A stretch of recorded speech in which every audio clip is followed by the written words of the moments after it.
Wow, right as I start it, I get a message from Jesse saying that something's done. I wonder what's done.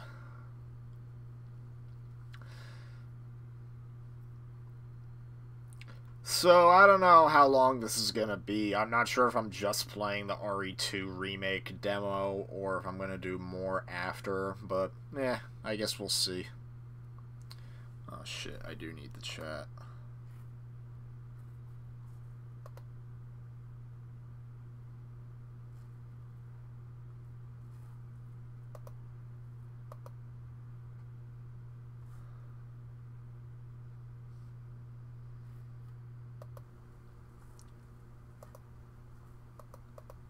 Alright, there.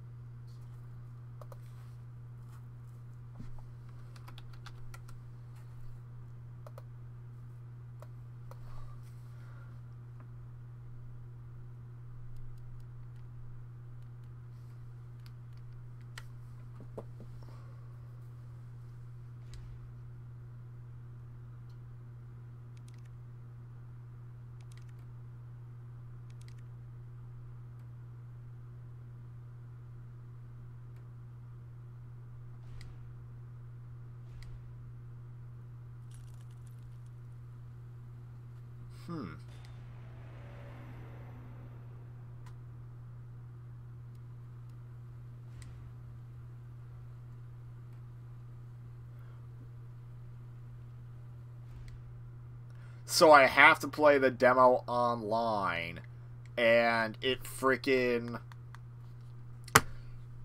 can only be played once. That's why I chose to live stream this, so that way my experience is caught.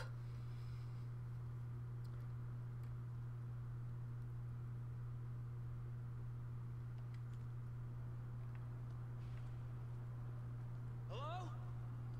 Is anybody here? So this seems to be the E3 demo. And right away I can freaking tell that this game... So it's in 30 frames per second, but it seems to want to be 60. Not really sure why that is. Bad timing for you? Yeah, I know you finished something. I mean, I just chose to play this demo.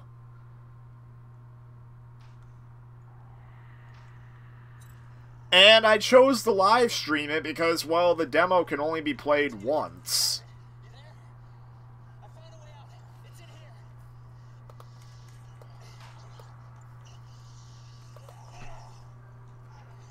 Well, he's dead. East hallway.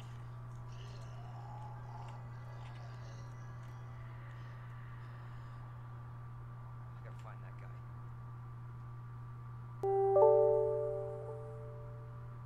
And Jesse just sent me... Up, we have item box. Wow. And I am aiming the gun. Yeah, like right now it seems to be in friggin' 60, and then it goes right to 30 when I go in here, because this is where the guys in the demo went.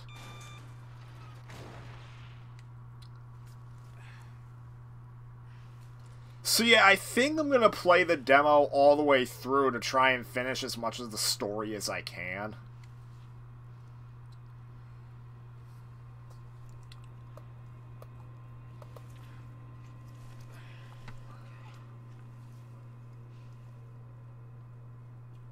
Motion blur trickery.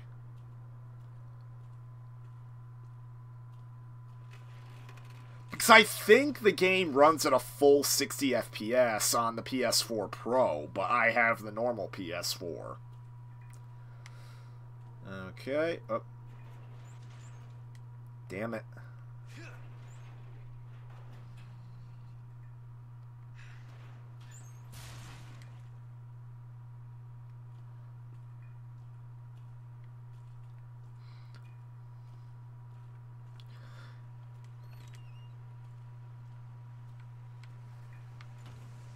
Yeah, I probably don't want to be in this bathroom.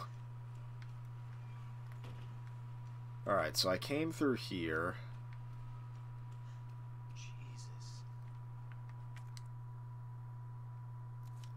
Alright, well, I guess in the main game you're gonna have to break those, chains. Open this goddamn door! I'll get you out!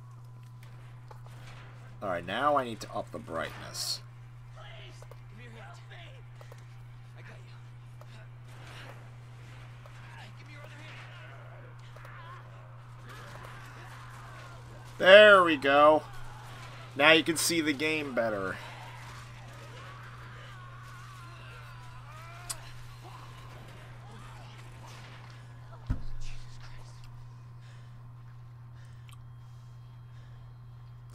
So it looks like this is just the freaking demo that was played at E3. I'm happy I finally get to play it myself at least once. Alright. I'll have to read this notebook more in the full game, but for right now we have zombie. Ah, shit. Fuck. Alright. Don't even kill him, just run. Just go, just go, just go. Jesus. You can see the game better. I mean, oh, wow. Oh, wow. Apparently, oh, run, run, run, run, run. Guy getting his gun. Oh, oh, there we go. I killed Leon. And this was the wrong way anyway.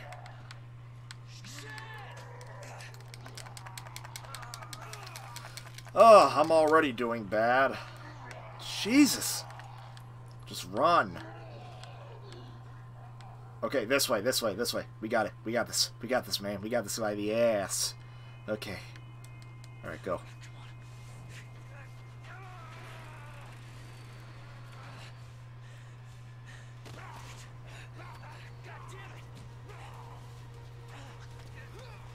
You can see the game better. Immediately cuts to a guy getting his guts eaten out. Exactly.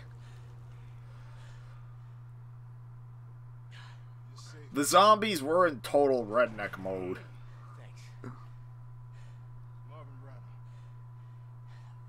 Admittedly, I am excited to see how Marvin has a more expanded role in this version.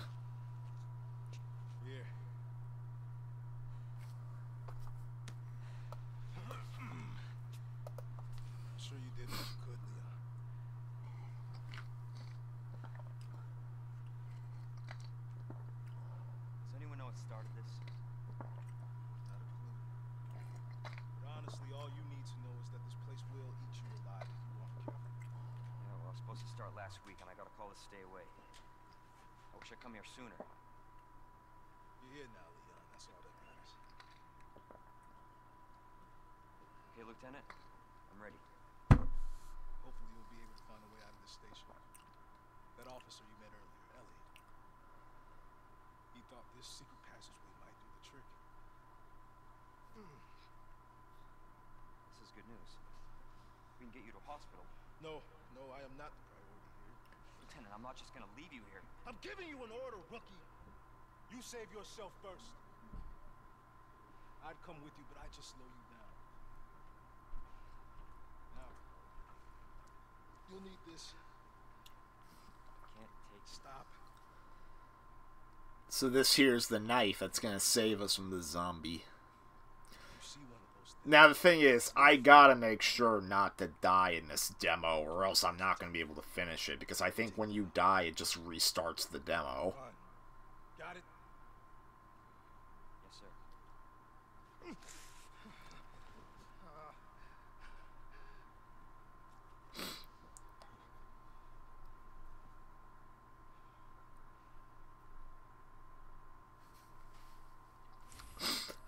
Alright, combat knife.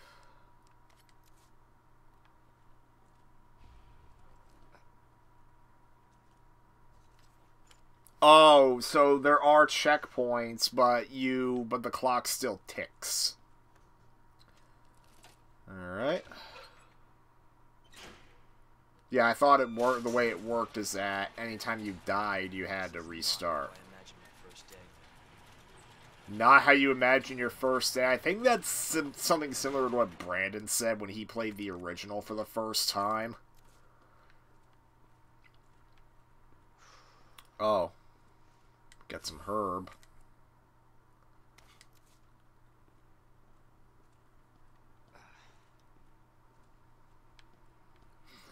Now we're coming to the liquor hallway. Is the liquor gonna be here?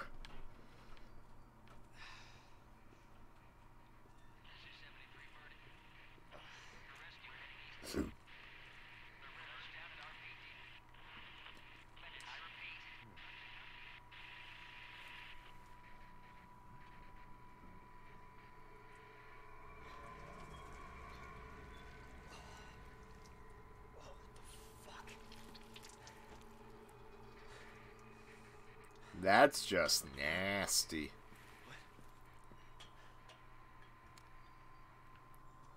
Okay. I am really worried that the liquor is in here.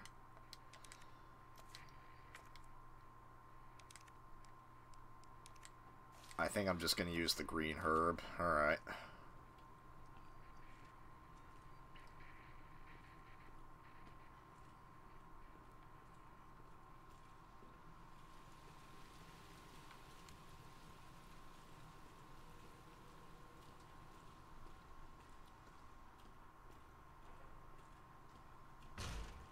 Oh! Run.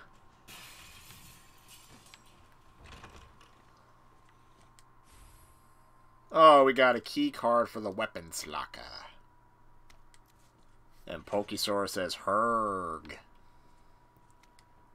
Record of events. Yeah, I can't really read through this extensively. I'll just save that for when the real version comes out. Oh. And of course, zombie might be coming in. Oh, a map. Hey, map a police station. Oh, Jesus.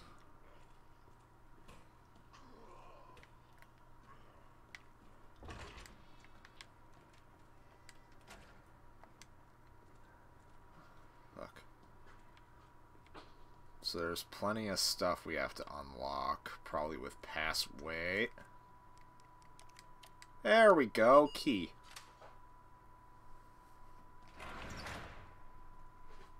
Herg is too much for... Oh.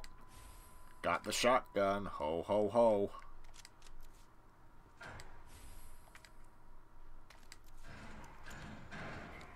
Alright, reload. Damn it. But... Okay. What the fuck?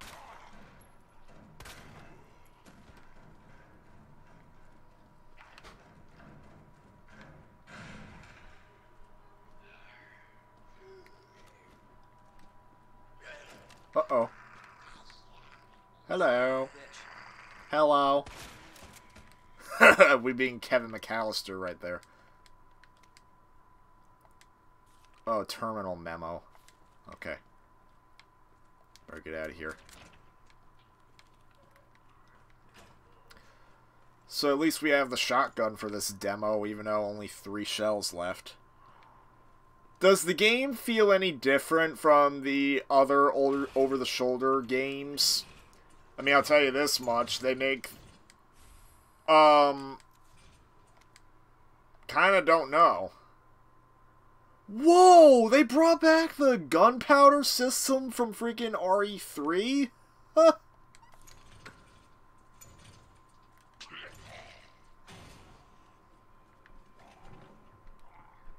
Okay.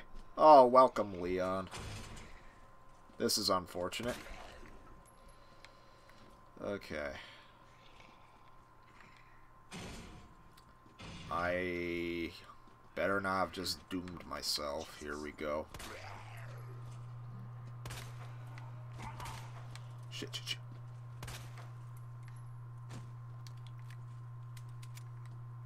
And here's another safe, but we don't have the code.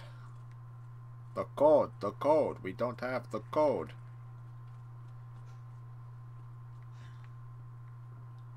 Shit. Okay, we need... Looks like we need one of the card keys. Or wait a minute. Operation report. Alright. Nothing. Oh! Didn't see him coming. And now I have to kill him. Oh, come on! And the guy is still not dead. Alright. Okay. Shit. Shit. Oh! He doesn't have a head no more, or thought. Oh! Are you kidding me? He was able to do that? Stay down, you hear? I said stay down.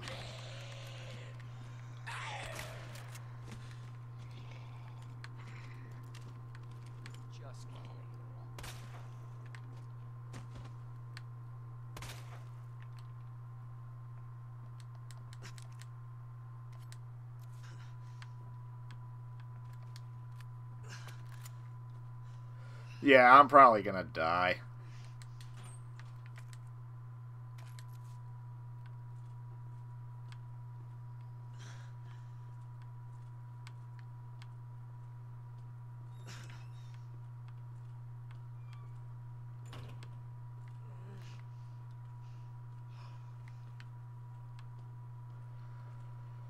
This demo is not this playthrough of the demo is not going the way I planned. That's sad.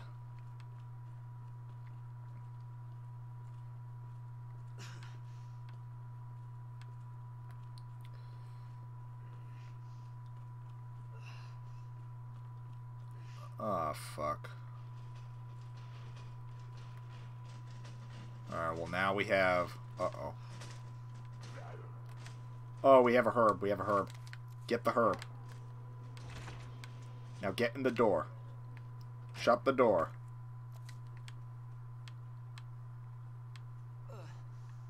Okay. Wait. What's that say? Yo! Read it! Oh, tell me about herbs. Thank you.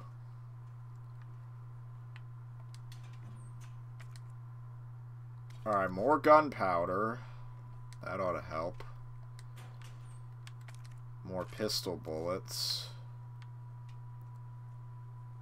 Oh.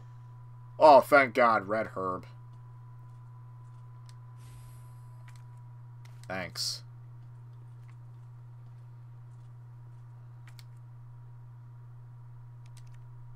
I know, I know. Thank you. Good job, Leon. You doing good. And this is where we can develop a movie.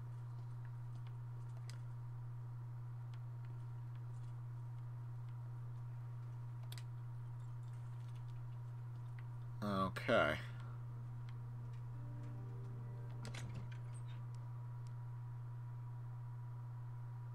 So we can combine 2 of the gunpowders to make handgun ammo. That works.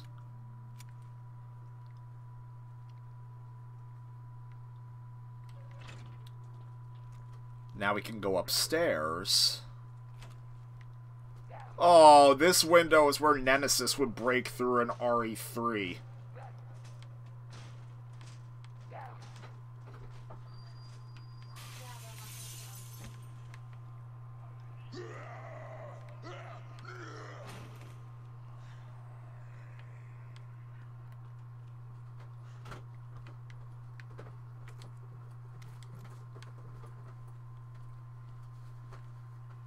Are you done with What? the camp video?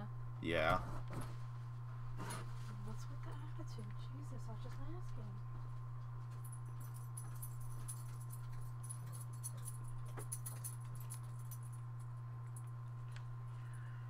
Oh, looks like there's another floor.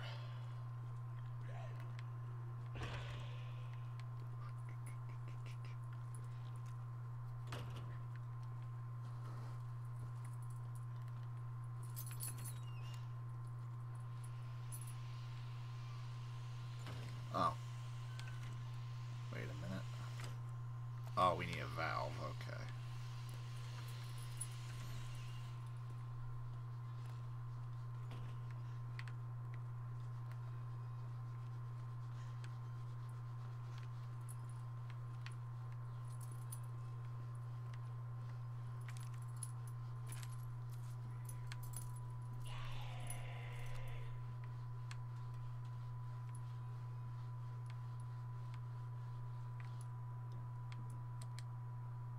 Ah.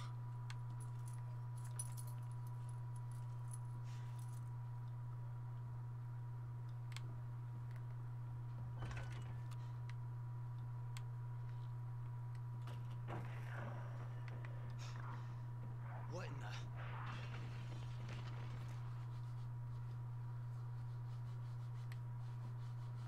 Oh my god.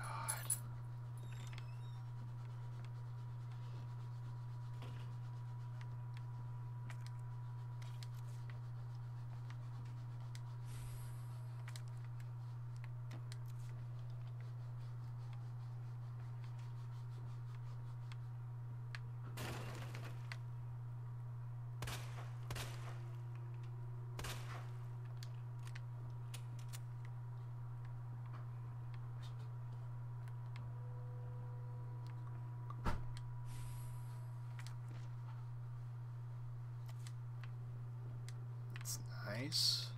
Wait.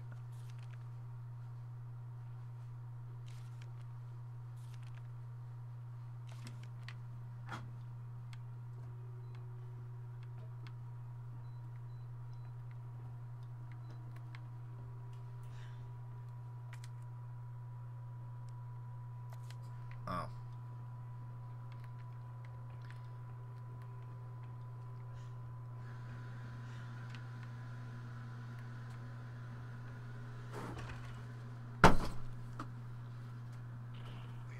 It's Mark. I need you back here ASAP. Are you okay, Mark? I've got something to show you. It's important. Copy that. Be right there. Oh my god. Whoa! Exact same thing from the original. You fall through.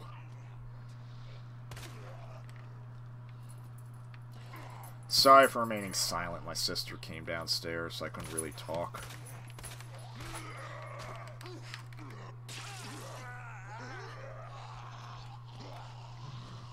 Alright.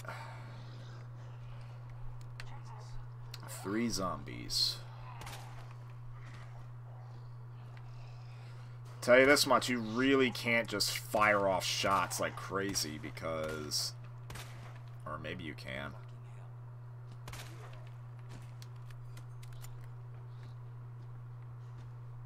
Alright, this guy had the knife. Okay.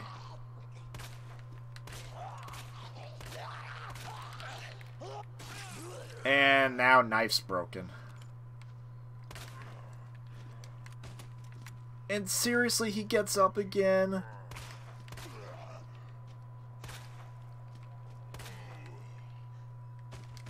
It's like the original. It's tense at least. Alright, well, we need to kill this idiot.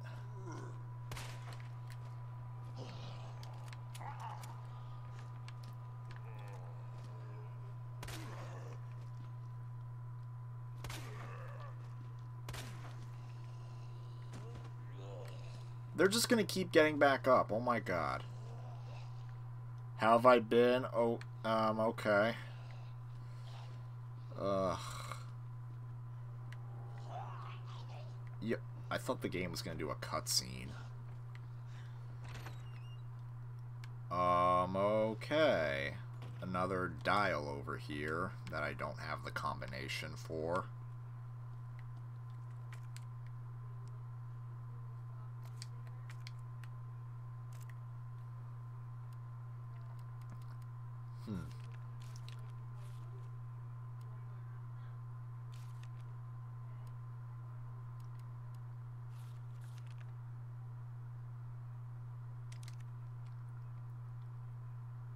Huh.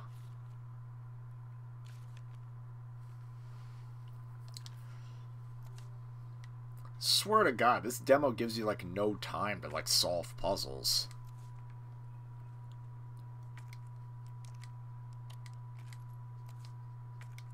But it is giving me a feel of what the game's gonna be like, at least. Alright, door's locked. Zombie's gonna be alive in here. Yo! You mother!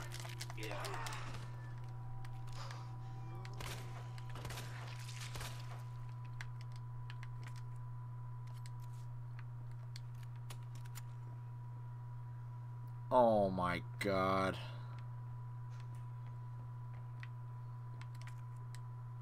Alright, we need something to pull that.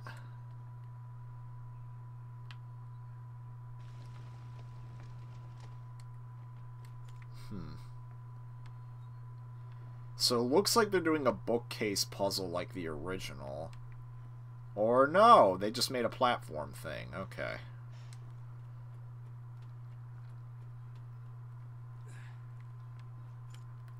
Yeah, I think I have less than 5 minutes left for the demo. Or not. You can't use this as a platform. Okay. Well, that's the door I came in. Oh.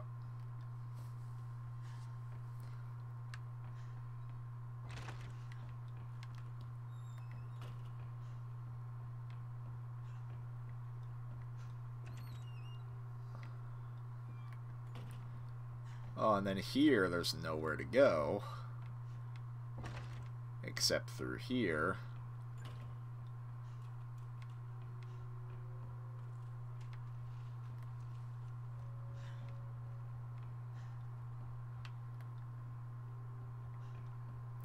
Guess I'm not gonna make it to the end of the demo because I have literally just a few minutes left.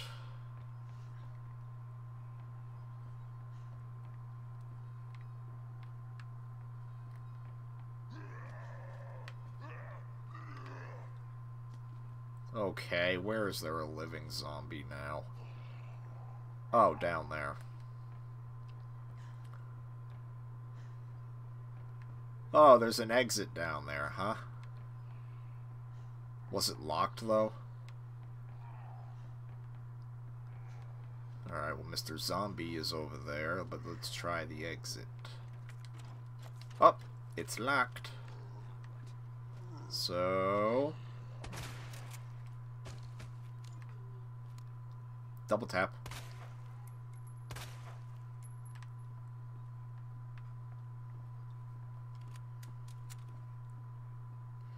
Well, yeah, it says there is a key. And it seems that I have to use the notebook here. Except I can't find any. Wait.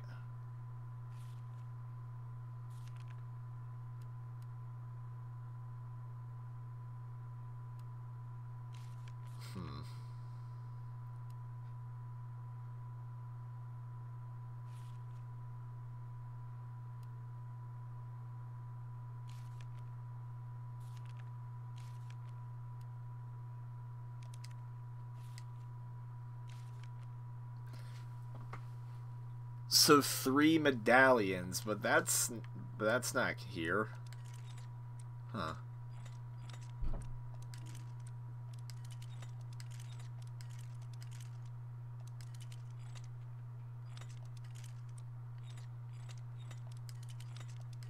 I'm just kind of randomly messing with it.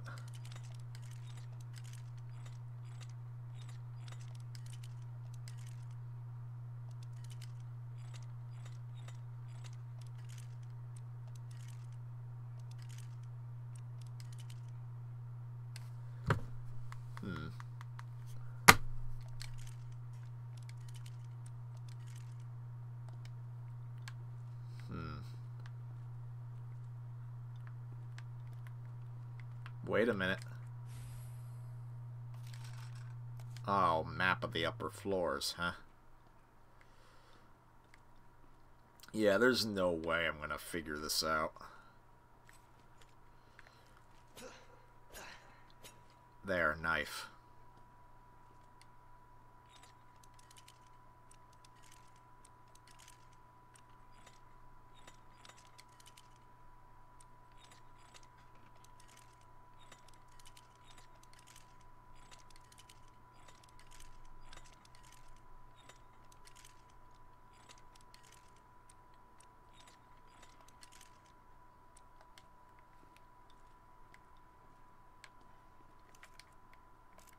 Maybe I didn't find the file I needed for this.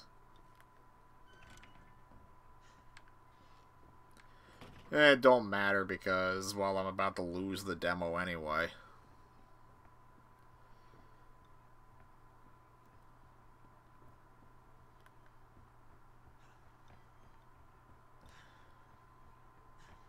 Let's get the last herb before we end. Or wait, that's not a herb.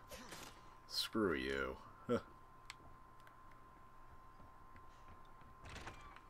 Okay, that's the door we came in.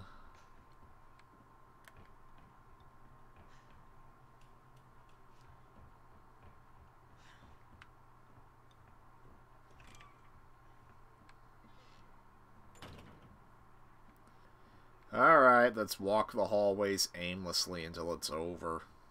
It's too late.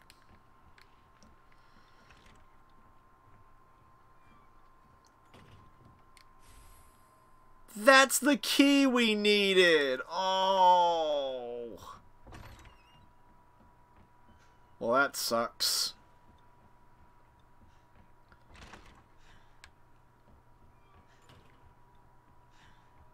God damn it. We don't get to use no key. Exactly, run.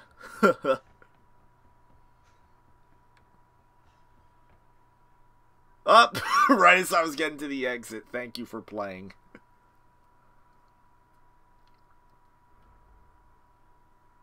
Experience the rest of the story in the full game. Well, you can guarantee... Let's face it, this is not a game where you should rush. You need to take your time. 30 minutes made me rush.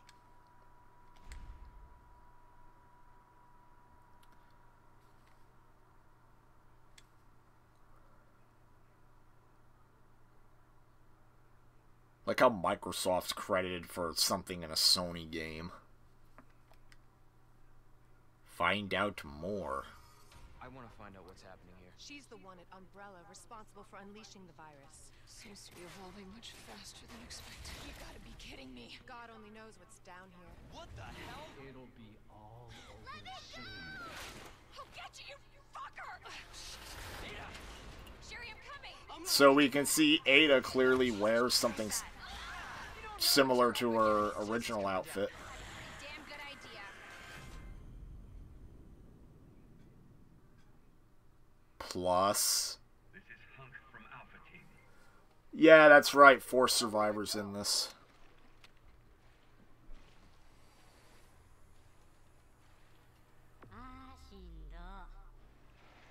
Oh, and tofu. Go to the product page to purchase this game, but I already did.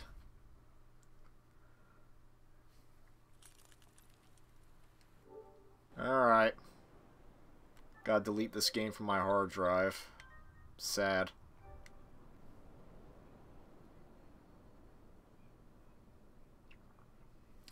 And now I have to plug the controller in.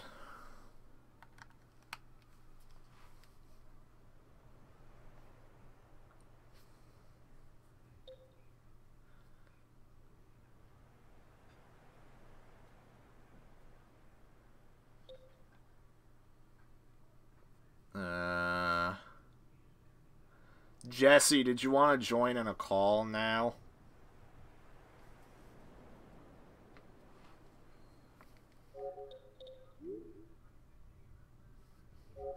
Or you can't. Or you can, okay.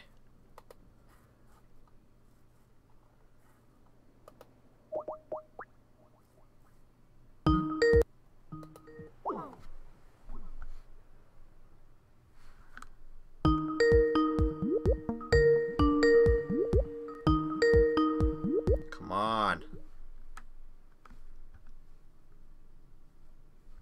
I was strange. We both called each other at the exact same time. I just kind of canceled out. Yeah. So... Yeah. You were so close. I don't even know where the demo ends. Like, where basically it lets you play to. What would you do if, as soon as you unlock the door, it said thanks for playing? That would have been a perfect ending. Yeah, if that was the ending. If only I found the key like 5 seconds sooner. Yeah.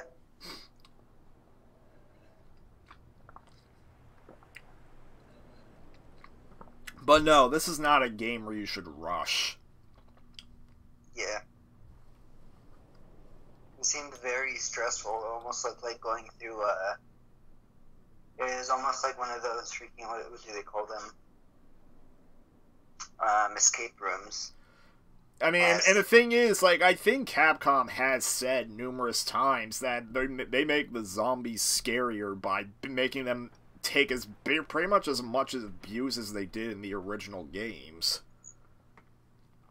I think what I saw was they were, like, moving so strangely that it was hard for you to keep your aim on. Like, they'll have him on the zombie's head, then they'll take a step and they'll, like, duck down at the same time, being like, with their dopey movements.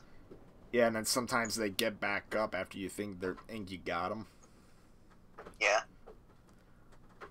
So. Or like when the guy dropped down in the vent, you bapped him in the face a few times. Yeah. So, anyways, I did get the video you sent me. Oh yeah, you could watch it. Mm-hmm. You know, I think did you put audio in it? Yeah, there's audio. Yeah, I think I might mute the desktop audio and maybe my microphone audio unless you want my reaction. Yeah, you know. Come on, me and me. I kind of want to hear your reaction. Oh, you do? You want it to be saved? Yeah. Come on, Nico. Well, I'll mute the desktop audio so it doesn't echo. Me? Yeah. Alright. So now alright, I accept download from Skype. Your Skype. Download now. But no, Jesse, I didn't know they brought back the gunpowder system from RE3. I didn't either. Yeah, like, this is the first time I found. I mean, it's a lot more simplified compared to what it was in RE3, but it's here. I mean, it kind of makes sense. Yeah. It makes sense why it's there. Though, the sad thing is, a lot of people claimed that there were some people saying, oh, do you think we'll see anything from RE3 in the game? And a lot of people were actually saying, no, let's make it just like RE2, nothing from RE3. Jill is on the other side of the city. There's no way that Leon and Claire are just gonna magically come across her and Carlos. And besides, Jill is out cold from a T-virus infection at this point in the story, so Carlos is just running around just trying to keep her safe. Yeah. And they're on the other side of the city. They rode a tram car, like, all the way away from the police station. Mm-hmm. Though, and because of that, Nemesis would be in that area with them, so no Nemesis either. Though those same fans did say they would have loved an Easter egg that implied that Nemesis and Jill were in the building at one point, the police station. Mm-hmm. And sadly, one proposed Easter egg was, so that big window near, like, the staircase where the save room is, like, where you can develop, like, the films. Mm-hmm. In Resident Evil 3, Nemesis jumps through that window and just shatters the entire window the first time he wields the rocket launcher against you. Sadly, that window is repaired. So, well, it is, though just like the original game, it was like that. Yeah. Though other people propose that another proposed Easter egg is that since they changed up the layout of the whole police station, chances are people are wondering if you can walk into a room where you can see security camera footage. You turn on the footage and you see footage of Jill running away from Nemesis or something. That'd be funny. Like, I think that would have been pretty cool. Yeah, like, I mean, hopefully Or, there's like, some kind of maybe- Easter egg. Like, because RE3 takes place just a tiny bit before RE2, right? Specifically in the timeline, the first half of the game takes place a day before RE2, and then Jill doesn't wake up until 2 days after RE2's events. Oh, okay.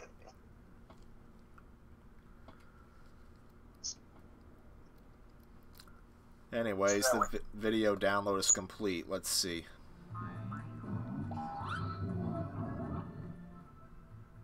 What kind of music did you use? It's literally just French royalty music. Titled. Why'd you take influence from Alloway Man, huh? Well, because that was the music I was gonna use for the Gordon Blow thing I was making. Yeah. So then, I'm like, what music should I put in this? And then I'm like, oh, French. I have this. Why not? Video Kid says the menu screen looks like the PS2 system configuration. Well, that's because that's what the theme is. It's a theme themed after the PS2 screen. Yeah, you can get it for like what? Yeah, yeah, unfortunately you gotta pay for it. It's $3, I think. Yeah, it's not called PS2 theme. It's called like classic theme. It's like classic / old school theme. Like anytime you turn the PS4 on, like you get like the PS2 startup, and you get like an animation of the PS2 logo that would play anytime you first started up a game. But instead of saying PS2, it would say like a different word every time. Like once it says old school, once it says classic. It says like various things. And then when you actually look at the games, you get this.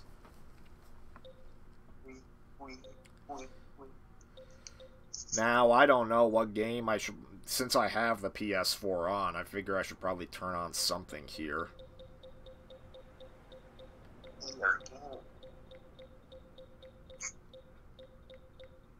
Create game for me. I mean, I don't think you've played Spider-Man on stream yet. No, I have not. No. Right now I have Valkyria Chronicles 4 in here, and while the gameplay is as good as ever, the story has me bored out of my mind. Wow. Really unfortunate, because I love the story of the first two. So you just skip out on 3 then? Well, 3 never got released in America. Thankfully a fan translation exists, but I haven't really played it.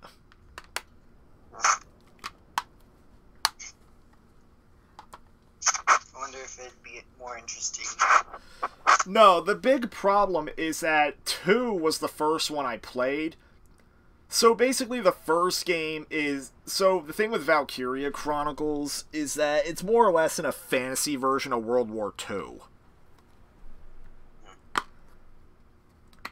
Like, essentially, you're basically playing a tactical version of World War II. Like, they have World War II-era weapons, but it's like a very fantasy, fictional style. Like, essentially, they try to harness the power of what's called a Valkyria, which is like a godlike being. So it's like, it's as if like normal history was playing throughout, except if it was more fantasy, like based in fantasy. Yeah, more or less. In fact, they do carry a lot of World War II like themes. Like basically, the empire you're fighting is basically like Nazi Germany, and they have purple-haired people that are called Darksons, which are basically in place of the Jewish.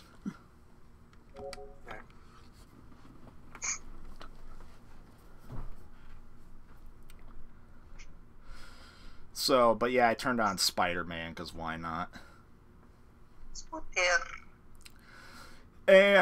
But yeah, then the thing is, the war ends in the first game, and the second game is an actual sequel where you play as a guy that goes to a military academy. I'm talking. You're yelling.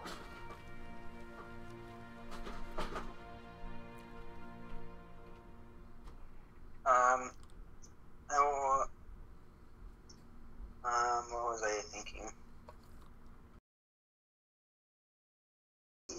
Amazing Spider-Man PS4? No. Alright. Well then, I won't spoil it for you if you do end up noticing it. Yeah.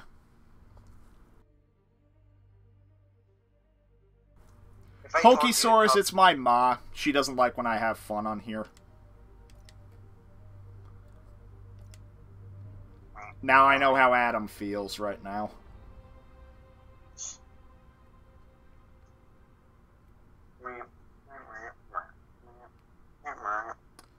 You know what? If this freaking live stream gets uploaded, I don't care if the chat gets cut out. I'm cutting that part out. That was freaking embarrassing.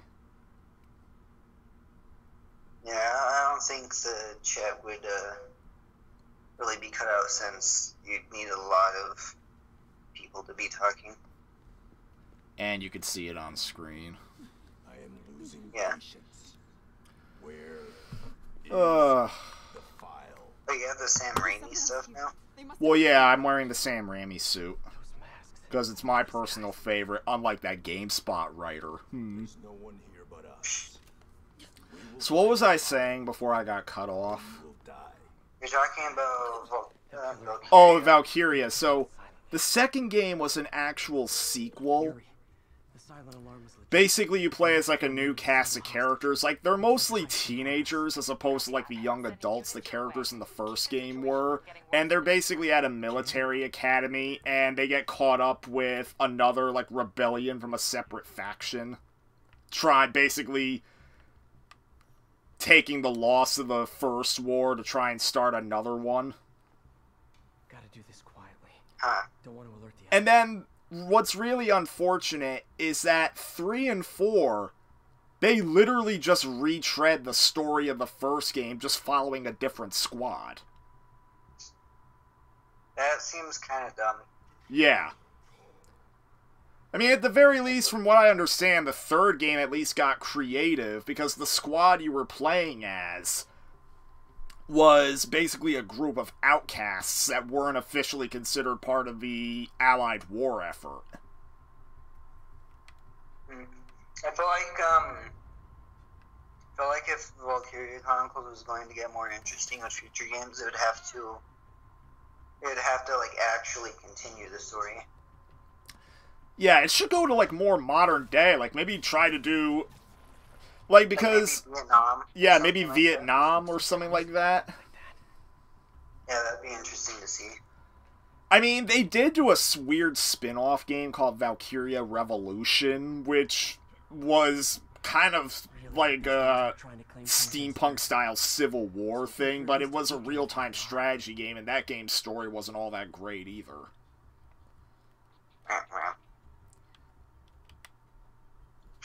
Like, I'll say this much, the first game's story, it's like an epic. It's like a war epic. And then the second game is at least engaging. And not to mention the characters are actually a lot of fun in the second game.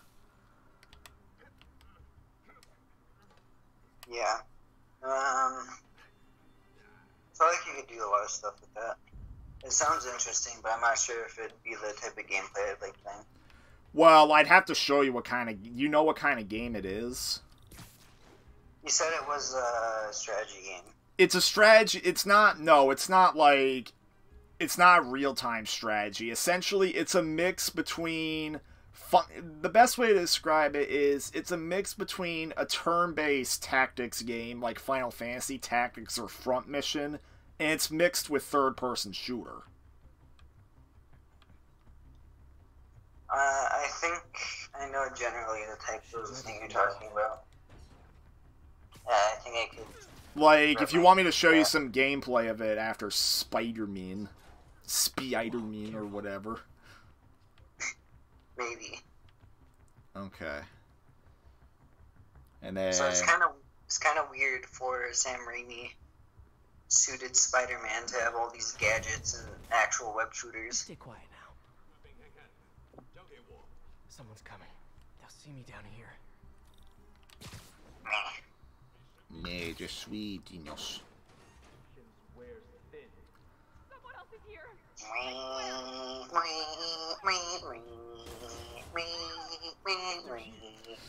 But yeah, from what I played of the fourth game, it's really not that interesting so far. But the gameplay's still great. Yes. I'll admit, my one... And the thing is, the games actually do have permadeath. Huh. Though not the second and third games. Like, only the first game and the fourth game have permadeath. It's kind of strange. So it's like kind of like the Fire Emblem thing where they do a good thing, then do this. Like, they start off kind of hard, and then second and third game are easier and more welcoming, but then the fourth game goes more back to the original. I will say, I played the fourth game on easy mode. It's relatively easy. Like, the first game... I mean, well, then again, I would say, actually, even though there was no permadeath in the second game, from what I remember, the second game was the hardest in the series. Like, I lost constantly in the second game. Dang.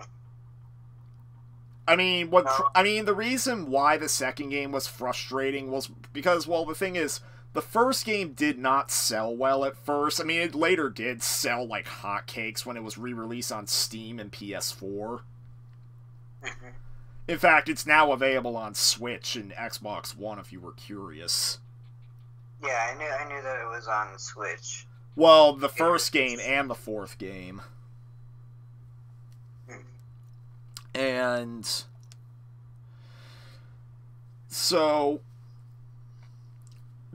as a result, the second game got a smaller budget and it was downgraded to the PSP. And then the third game just didn't even get a localization. Wow. Looks like Brandon's here, though. Yeah. And if he wanted to come in a call, he can. Maybe tell his Walmart story in greater detail. Unless... Because I guess something happened at Walmart, but if he doesn't want to talk about it, he doesn't have to. Yeah, there was a very Hey, what is that? grubby freaking person. Don't say more unless Brandon gives permission. Yeah, I'm not gonna say I had a nickel anymore. for every don't move. Oh, look, it's Mary Jane, I think. Hey, Pete.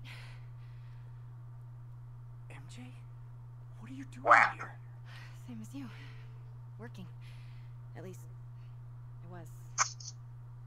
Oh, I think this is yours. I don't know why I like the Sam Raimi suit, because it's the first thing I think of when I think Spider-Man. Robbie doesn't technically know I'm here. Yeah, he's the Sam Raimi trilogy is what I grew up with, so. Let me explain. Same, plus the 90s cartoon. Funny enough, I also did grow up with the 90s cartoon because my grandma had VHS stuff.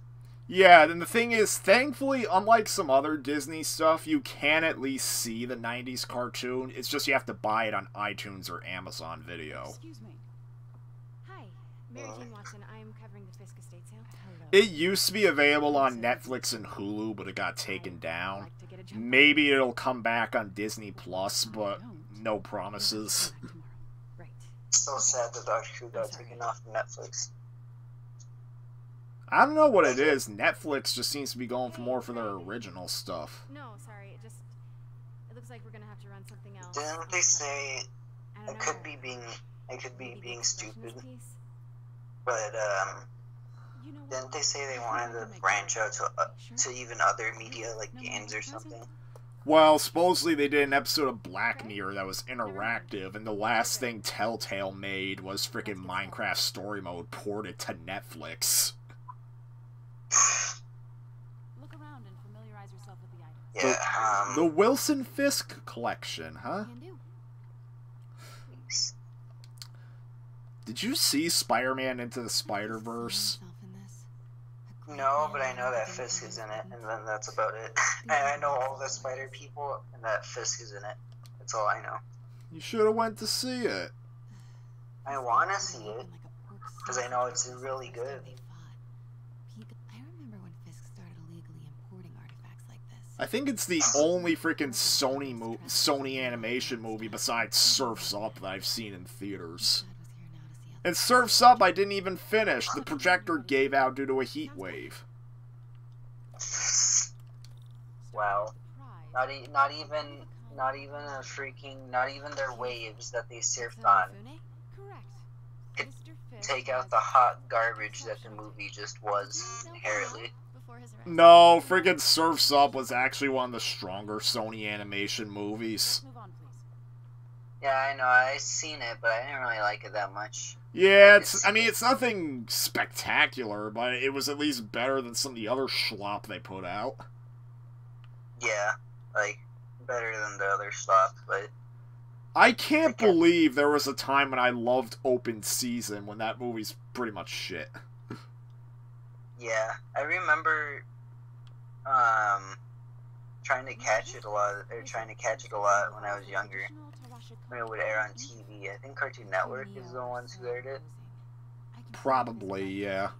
Definitely his style. Yeah, I try and catch it, but they would always have second or third one, and I'm just like, why? Why does Mary Jane look like Claire Redfield from RE Revelations 2? Oh, Pokesaurus likes Open Season. Well, go ahead, you like it. You could enjoy something that we can't. Yeah, freaking, I'm not gonna be the person that says, ugh, how can you like that? Yeah, you should, yeah. Yeah, you like whatever you like, just don't go messing with other people's likes. Yeah, don't, same thing goes on your way, don't force people to like it. Oh, I know. I Yeah. was just wondering, now that he's arrested, if you would ever notice Don't be like the anything- freaking... He likes the direct-to-video sequel, too. We grab the cover photo while we can. Don't, When I told my don't, dad I was doing a piece on yeah, you, don't be like he the mentioned puppet your man, name was- the puppet Just the people photo, and please. freaking Yo Gabba Gabba. Yeah, you tried it and you liked it. To try Are it, you you'll sure like there's it. nothing you'd You'll like to try say, it. maybe You'll like it. off the You know, at this record rate, I might just get lazy and I might not even edit out the part where my ma crashed the party. Wait here, please. I probably should, though. Can't go in. Wait. I Now, recognize Mary this. Jane always seemed kind of weird in this game because her Hello? design is Can you hear me? like a mishmash of a bunch of other Mary Janes. It just seems weird. Now Pokesaurus says he's gonna be the little devil and he's gonna freaking make us like it. He's gonna make us try it and he's gonna make us like it. Oh. Do I have to like it emotionally, or do I just have to say that I like it? Maybe just say it. She's in there. Not while she's in. What the fuck? Mary Jane. Oh. Mary Jane is being a pain. Craig, Yeah, the Pain Jane. my dear, I think it's time for you to go. Sounds like a freaking Oh, wrestlers name. Can I use the restroom real quick? Jane the Pain Watts. Thank you. Oh my god. This is a really lovely space. It is. And this will be the last time you see it. The ladies. Yeah, now Pokesaurus, you being silly. Freaking the freaking the mind trick only affects the weak-minded. Oh shoot, I think I like open season now. I'm just kidding. Oh my god. Is that moment Shnick gave up on me? No. I've given up on Disney, though. Freaking, I said this to Brandon in the freaking Skype chat. Freaking, I had to go see the new Mary Poppins with my whole household because my mom really wanted all of us to go. And then I noted their complete bipolar reaction where they seemed to love the movie when it was playing. And then they promptly were like, it wasn't that good. Thank God we only spent $7 per ticket.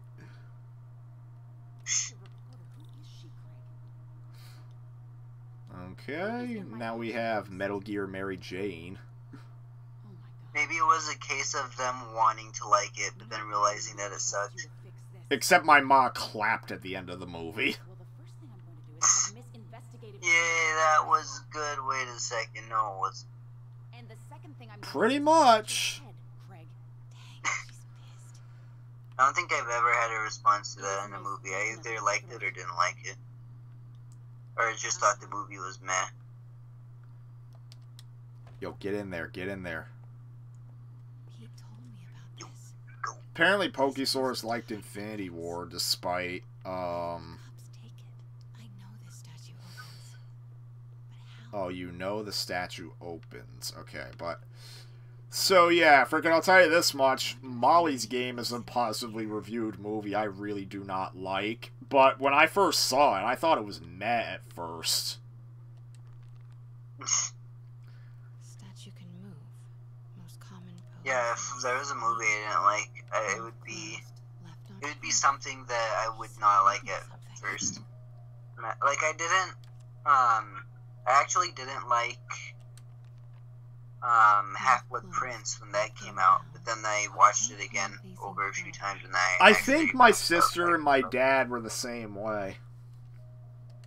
Yeah, at first I didn't like Half-Blood Prince, the movie, but then after I watched it, I really liked it. Like, I just came to appreciate it more, I guess. I mean, maybe a lot of people hated it when it came out just because it ended on a massive cliffhanger. I think many people didn't like it because it was only like 2 hours long compared to the other movies. Plus, it's very different compared to the book.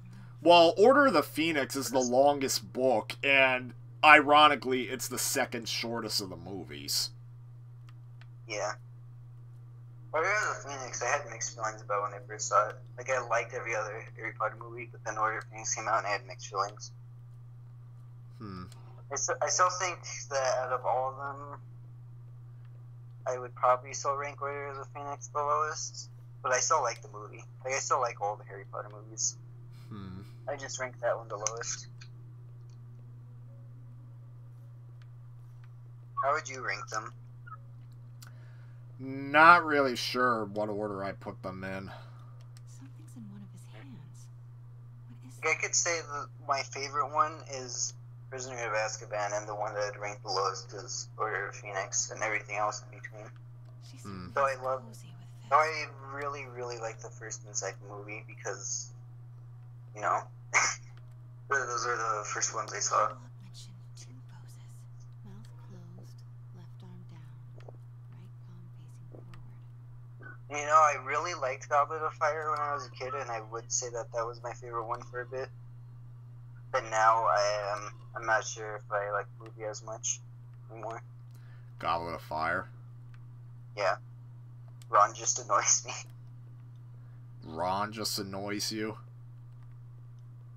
Yeah, because he kind of gets... Well, I understand why he gets angry, but, like, he does get a Mouth closed, little left arm overboard down. angry. Mentioned 2 poses. Mouth closed. Nice. So close. But a piece is missing. Are you looking at Gross Monsterman? Walking with Beasts? Huh. Oh, You I know- know what Walking with Beasts is. I do not. I'm trying to think. I know I was gonna say something Right. about... Oh, yeah. Freaking... Getting back to freaking Mary Poppins, I'll say this much. The 2D animated part was... I know for a fact it's gonna be way better than anything stupid-ass Frozen 2 is gonna be. Is that, was Frozen 2 already signed up to be a movie? Fits. But Yeah, Frozen 2 does exist. Oh. You all know how well Disney sequels go. Wreck-It Ralph 2 somehow did well. And I chose not to go see that movie because it just did not look interesting to me. Not to mention, I hated the Disney princess scene seen in the trailer because, number one, it claims, oh, we're all damsels in distress. Doesn't that suck? Except most of the Disney princesses were not that. what is devil's Yeah. Hell, some of them, like frickin' Moana, Mulan, frickin' Pocahontas, Belle, Ariel, They're frickin'... basically the main characters. Sir, They're not only the main characters, but they do most of the fighting themselves. Mhm. Like, for instance, sure, like, in Little Mermaid's case, frickin' Prince Eric didn't take down Ursula all on his own. Ariel frickin' was in on the action just as much.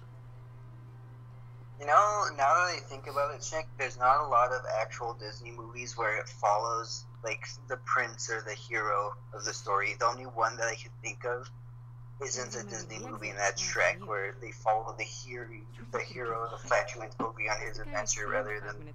Well, Shrek is like a parody of that classic thing, and the classic trope. And the whole thing is, the only Disney movie I can think of that follows the prince saves the princess thing note for note is Sleeping Beauty. That is the only one I can think of. Yeah, that movie was made in, like... 1959. It wasn't even the first Disney movie. Funny. Yeah, the 50s. It's exactly how I pictured it. Or 1958, one of those. Mm-hmm.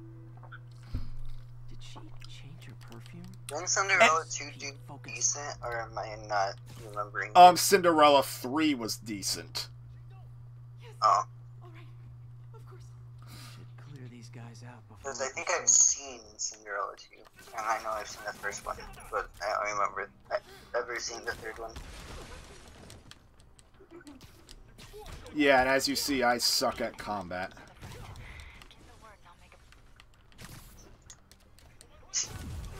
Oh no. Yeah, executed. You know what? I need to talk. And frickin' not be distracted, I guess. So anyways, yeah, another thing I didn't like about Wreck-It Ralph 2's Disney princess scene is that the princesses didn't really act like themselves. If anything, they were acting like their Shrek counterparts. I mean, freaking Snow White singing high-pitched notes just because it's funny or something like that. Snow White taking off the glass slipper, shattering it, and holding it up to a character like it's a freaking knife. The Disney versions of the characters wouldn't freaking do that. And no, don't tell me it's meant to be a parody. Freaking Shrek did it first, idiot. If you like the movie, go ahead, but to me, I think it's stupid. What if they're self-aware that they're, because, like, in Wreck-It Ralph, they know that they're video game characters. If they're self-aware that they were copying Shrek, then there you go. Like, seriously, freaking... If the Disney version of Cinderella said, if the Disney version of Cinderella was asked, oh, why do you hold your glass slipper like it's a knife? He's like, oh, I learned that from another princess who interacted with a certain green swamp ogre. That would have been amazing, I'll admit. At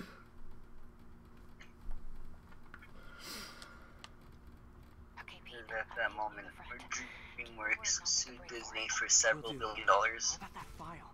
What's in it that these guys want so bad? Oh no. Did my internet go down? No, you're here. Hello? You're here. No! Aim at the ground! We need to get you and that file out of here. Hang tight.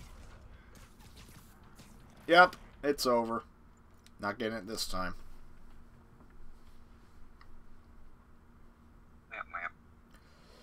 So... Is your spider stealthy as you thought? Yes.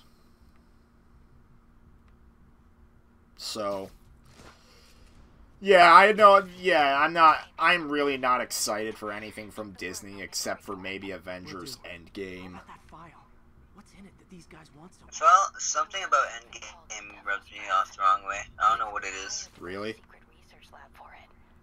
Yeah, I don't know what it is. I think maybe a trailer. Not much, Shook Fisk. I don't think the trailer was that well, but... No. Yeah, I'm still looking for it. I mean, I don't know if I really wanted to see Captain Marvel, though, because, I mean, freaking... I'm really hoping they don't go down the freaking feminazi propaganda route, but I know the actor playing Captain Marvel certainly loves pushing that propaganda. I'm just hoping they don't shove it into the movie.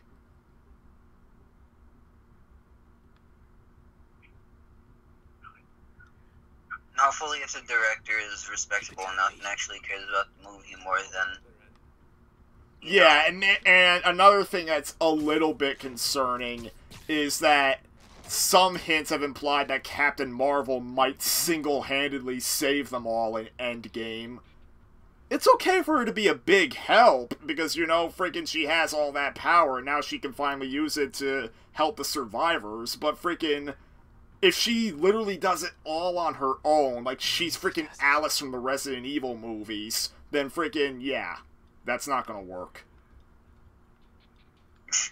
They have to... they're called the Avengers for a reason. They're a team. It's not Captain Marvel Endgame, it's Avengers Endgame.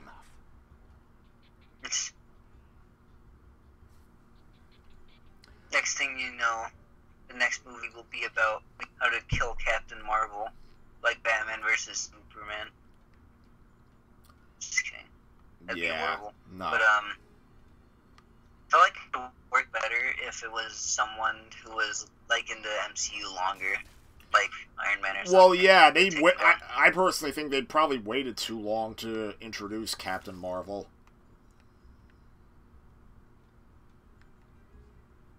Like, it'd be, like, the people, like, almost everyone has a big reason to take down, I mean, everyone has a reason to take down Thanos, obviously, but, the two main people who I'd see who would want to take them down the most is Thor and Iron Man, obviously. Yeah. Thor and Tony Stark, they seem like the candidates, like, the biggest candidates for who would kill them. Pokesaurus, Jesse said he knows about walking with beasts, okay? Yeah, I said I know about walking with beasts. It's like, it's a pseudo-documentary. Basically, they have this... the way it's set up, I don't even know how to explain this. So, like, think of it like... it's like a crew, like a film crew, right? And they like go back in time, and it's made like a documentary where they actually do go back in time. Like, it's actually made like a documentary, and like talks about, like, you know, all the things about like dinosaurs and about the time period and all that, and they have to go through living through those conditions and all that. Plus, they have like CGI'd in dinosaurs and all that, but the way they edit it in is to make it seem as real as possible and all that. So like, it's trying to be like a first-hand experience, like maybe what it would be like actually being there, which is, you know, the whole show's purpose, walking with beasts. And there's like this side, like there's this, like, there are various versions of walking with beasts. Like, it's not just one thing, it's like a huge documentary series.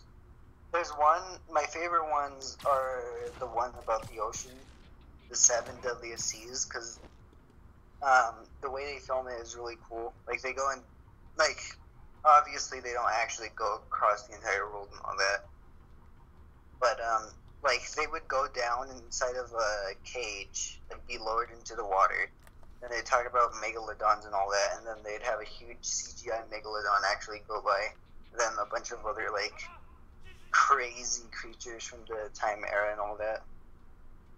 It's actually pretty interesting, but I'm not sure how well it's aged or not. And it's not like kiddie. Like, it's not like freaking Bill Nye Science Guy cheese or all that. It's like actually trying to be as realistic as possible.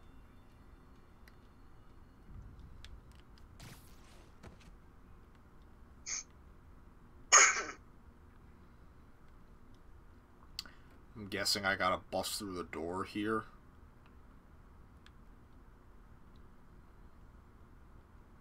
Busting through the door. Baby redneck mode activate. Redneck mode activate. Yeah, redneck mode activate. He's asking if you saw a screwed up part in episode 1. I don't remember. I haven't seen it in years. And now I don't know where to go. Classic shnick. Oh, look, Brandon now online. Brandon has entered the chat. Brandon has entered the PlayStation. That's all of them. He's entered the survival horror. He's entered the world of survival horror. Aw. Stop! No. Spider-Man. Hide. I'm surprised there aren't really that good slasher games. Cool with the hostage taking, I guys. feel like there's so much you could do. Games where a slasher is the main villain. What's up with that glowy stuff on your hands? You guys Yo, Like, if get out! fought a ghost before. Like if I was to do the concepts, I would make it feel like you're as hopeless as possible, but still able to fight back in various ways. You know, I envisioned a slasher game with the freaking story, 4-part story I've talked about before. All good. Fight a ghost that stays on the old bucket list. I'm not sure if I remember. I don't think I've heard. Yeah, like, essentially, the plot of this slasher game is that, so essentially, in series number 1, you have a terrorist group that more or less have artificially created demonic powers. One of them is a man who literally cannot die. And he's kind of a version of Albedo from the Xenosaga games, except I haven't played enough of Xenosaga to know what Albedo is like. All I know is that Albedo was driven insane by his immortality. Like, he can't even physically die. He can rip his frickin' head off, and it will just regenerate. Oh. And he does it graphically off-screen in the game. You know what would suck if you were immortal like that, then got like crushed between like a mountain or something. Why? So it's like freaking that guy from 127 Hours. Aaron Ralston, I think his name is. Is that no, not when he gets like, no, isn't that one where the guy gets like boulder stuck on his arm and he has to cut it off? Yeah, that one. That's a good movie. Yeah, it is. I've never but, like, fully seen it, though. You haven't fully seen it? Yeah, I mean, I know the story very well, but I've never fully seen the movie because it's never been released on Netflix or anything like that, and I don't feel like buying the Blu-ray. You know what's funny? I caught it on TV, like just by myself when I was small. I watched it all the way through. Then, like a week later, my dad was like, "Hey, you should watch this movie," and I'm like, funny you say that." Yeah, I've seen a movie like 2 or 3 times. Wow.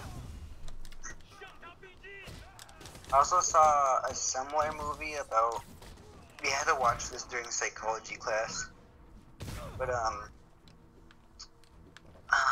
was about these two mountain climbers. They're trying to climb this really dangerous mountain that no one's climbed before. Like, and it's a real story too. Yeah. And you have like the actual survivors like narrating over the recreated parts. That sounds almost like a documentary. Like, specifically, one documentary series I remember watching was freaking I Shouldn't Be Alive, which was that exact same concept. Like, freaking a person or people would be involved in a certain freak accident where they were isolated from society, and literally they had to survive for however much amount of time. Sometimes it was hours, sometimes it would be more than a day. In extreme cases, it would be months. Hi, Mary Jane Watson, Daily Bugle. Yeah. But yeah, it was always interesting to watch those. To watch that. Ironically, it aired on Animal Planet, even though most of the episodes had nothing to do with animals. Animal Planet has lots of stuff that has nothing to do with animals. I mean, there was a similarly named. Actually, there was a similarly named show called I'm Alive. Mix. The difference between I'm Alive and I Shouldn't Be Alive is that, well, I Shouldn't Be Alive is like freak accidents and disasters where they're separated from society. I'm Alive does actually involve animal attacks. Oh. Like, once, a guy playing golf on a golf course, he gets bit by a snake trying to get a golf ball, and, like, they quickly have to rush him to the hospital and get the anti-venom. One freaky episode had a kid putting a sock on, Since when did Mix become a town? but a black widow crawled inside the sock, and it bit him, and he was, like, given this such toxic venom, and that there was, like, no anti-venom for it, and the guy had to, his dad had to illegally cross into Mexico and get, like, the anti-venom there, and basically smuggle it back into the country. Jesus Christ. That's, like, actually, like, some freaking book story. Or something. Like, that's actually insane. Also, that sounds so horrifying. Because, freaking my house that I used to live in New Mexico had black widows, like 2 or 3. I mean, supposedly black widows are not as aggressive as you might think they'd be. They only bite in No, self-defense. They aren't. I can tell firsthand. Yeah, like, there's not that many spiders that actively seek to bite. Yeah. I'll tell you this one story, though. There was a black widow that decided to make its home literally, like, on a kitchen counter and underneath, like, a cabinet. So, like, literally wide open, like, in the open, just in the corner. You can see it on its web. Now, Yeah. obviously, the, like, black widow webs are, like, literally invisible. They're, like, so small, but so stupid strong they're invisible. Like, it's actually, like, really strange. Really? Yeah, and, like, it literally looks like they're just floating in midair. That's how small the strings are. But, so what my dad decided to do to get rid of the black widow, because we didn't have any, like, you know, spider things, and we didn't want to try and, you know, crush it at the boot, because, like, what if it ran up and bit or whatever? So, Why not we just used get, like, a bug spray that sprays like a gun? Because I have a bug spray that kind of does that, where it squirts, like, in, like, a freaking squirt gun. like in globs. Kind of, yeah. Like, did I ever tell the story of how I epically killed one spider that made a big nest in my backyard? No, but here, let me finish. Yeah. So what he decided to do, he ended up getting like, it was either body spray or Febreze, something like that, and he got his lighter, and he literally flamethrowered the spider in the web. Oh, inside your house? Yeah, inside my house. What the hell? But, like, was your dad trying to kill you all? No, the walls, like, it was like the walls weren't able to be burnt down that easily. Like, the counter was marble top, and then underneath the cabinets were metal, like, underneath. So, like, for a bit. I But then we see. had to take it out. Like, Black Widow actually dodged the first spray and climbed up, and, like, here's the thing, the string got lit on fire and, like, literally sparked. So, the wire, the spider string it was on ended up snapping, so it, like, swung sideways. But then it ended up, like, burning its legs, so it fell down upside down, and then, there you go, he was able to be just burnt right after that. You, like, killed a horror movie, Mons. You know there actually was a horror movie called Arachnophobia about genetically engineered spiders that basically did have a deadly bite. And the guy that had to kill them was the guy that had to kill them before they got out was a guy that was already afraid of regular spiders. I saw a really stupid movie about freaking a space spider that comes down to Earth and becomes giant and wreaks havoc. I remember this stupid made-for-TV movie where a bunch of killer bees attack people on an airplane, and I actually found the clip where the bees attack on YouTube, and freaking, they get killed by this one girl who grabs a fire extinguisher and freaking just sprays them, and her acting is on the level of the original Resident Evil. Oh, it's a movie like Birdemic, basically. I wish, but it's not that bad in special effects. Literally, the way she behaves is like a Resident Evil character. You want to hear, like, I'm gonna imitate what she sounds like when she's using the fire extinguisher to freeze the bees. She's like, take this, and that, and some of this. You don't like this. That's her epic movie quote she decided to say. That's what they think of her. If I didn't give her it, that was probably ad-lib. Probably. Pokesaur says he loves arachnophobia, I think. I hate arachnophobia because I have it. I don't like I don't like any kind of bugs, but oh, can I describe the way I killed the spider in my back? So it set up a freaking web, this giant ass web, where it felt like they wanted to catch a human face. Because I saw it just right as I was about to walk into it, and freaking I sidestep, I go to the trash can, and I decide, you know what, I don't want somebody to... It made its web on the clothesline. Oh, no. Where my moth sometimes hangs laundry. So I figure, you know what, I don't want them to discover the spider themselves. I'm gonna kill it myself. Because it was gonna... that web was going down one way or another, because my ma needed the clothesline.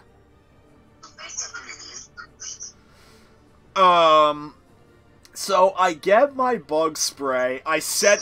It has two modes. Spray and squirt. I set it to squirt mode. And I go out on my back porch. Brandon knows what it looks like. And I take aim at the spider and I start squirting it. This is a kind of bug spray that's supposed to kill, poison and kill on contact. And yet, I've only ever gotten it to work for one bug. I think it's a lot more slow acting on the... Because I could tell the spider was obviously getting poisoned, because it seemed to be getting weaker as the encounter went on.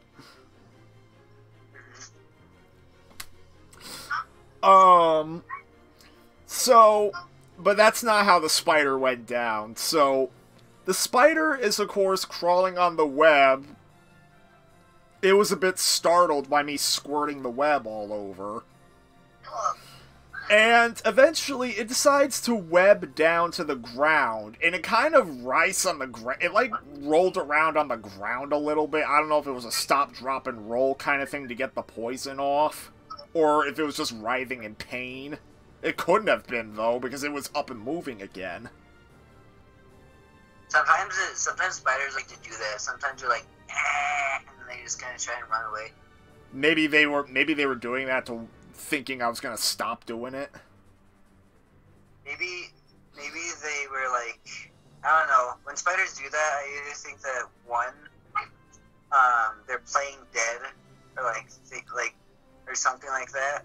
So then will run away, assuming that it'll eventually die, or they're doing that out of pain. Huh. But yeah, I've noticed that with other spiders. Yeah, so the thing is, the spider goes on the ground, it rolls around for a little bit, but then almost immediately after, it starts to ride its web back up to the web. So it's dangling from a thread of web, and I figure, you know what, this spider's like freaking Superman, I don't know if I could kill it. So, I did what I probably should have did at the start, because it could have saved me a lot of spray. Oh no. I start moving the clothesline away from the area, and it takes the web with it. So the web is kind of dangling in the air, and the spider was pretty much hanging on for dear life on its one thread of web connecting it to the web. So literally, as I was moving the clothesline back and forth, like, I was moving the clothesline, like, I wasn't really shaking it, I was literally just moving the web away, rolling the clothesline. And gravity took its toll. The spider started swinging back and forth like it was Spider-Man. Oh, no. Like, it was like, you know how a kid rides a swing? That's basically what this looked like. So, I'd be terrified of the spider. You would be terrified if you were the spider? Yeah. Freaking, I just got sprayed with a duck, and now I'm just swinging around while my home's being relocated. And so it starts swinging back and forth, farther and farther and farther, and then by the time it was, like, above the frickin' where like, the table in the backyard is, where, like, everyone would eat if there was a barbecue, if the web finally snapped and it fell to the ground. Oh. No, I've seen bugs fall huge distances like that, like from my ceiling to the floor. It probably survived.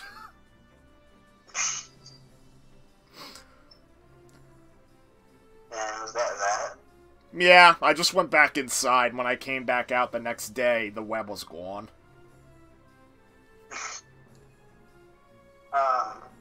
There's a slightly funnier version of what happened to a spider. So, in our front porch, in New Mexico, the porch had like an overarch. It had like an archway where it was over. So it was like kind of like a mini, like, I don't know how you'd explain it. Like, you know, it just had like an archway above like the front door. So then, like, to the right, you could sit down and it'd have like a window seal, kind of, even though there'd be no window, like that kind of stuff. Well, sometimes during the summers, a big old monkey spider, or spider monkey, however, it's weird. There's like spider monkeys and monkey spiders. Just know that the type of spider is like a big fat orange one, right, with tiny little legs for some reason. Yeah. And the type of web it would create is like a perfect, like literally like a cartoonish freaking drawing of web. It would be literally like a Spider-Man spider web. Like, that's the type of web it would make. Like, really big too. Like, not just like a small, like, what you would see, but like an actual, like, cartoonish freaking big web like that.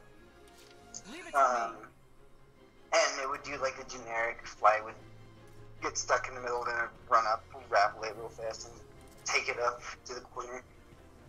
So, freaking one day, we had a granddad over, and I don't exactly remember what happened during that day, or even what day it was, but,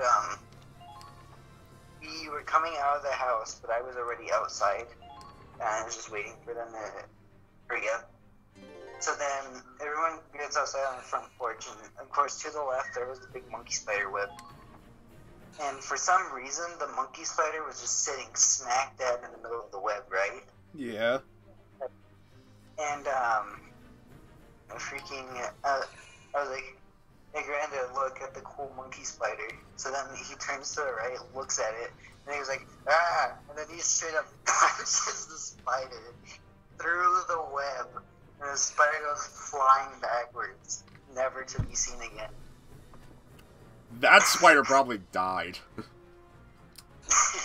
I don't know, my spider probably survived. That's probably worse, though. Well, like, no, it's funny. I looked up articles on, like, what you do when you destroy, what happens to a spider when you destroy its web, but you let the spider live. Supposedly, a spider doesn't get traumatized that you destroyed its home. It just simply gets irritated, and when given the opportunity, it just rebuilds it. Yeah.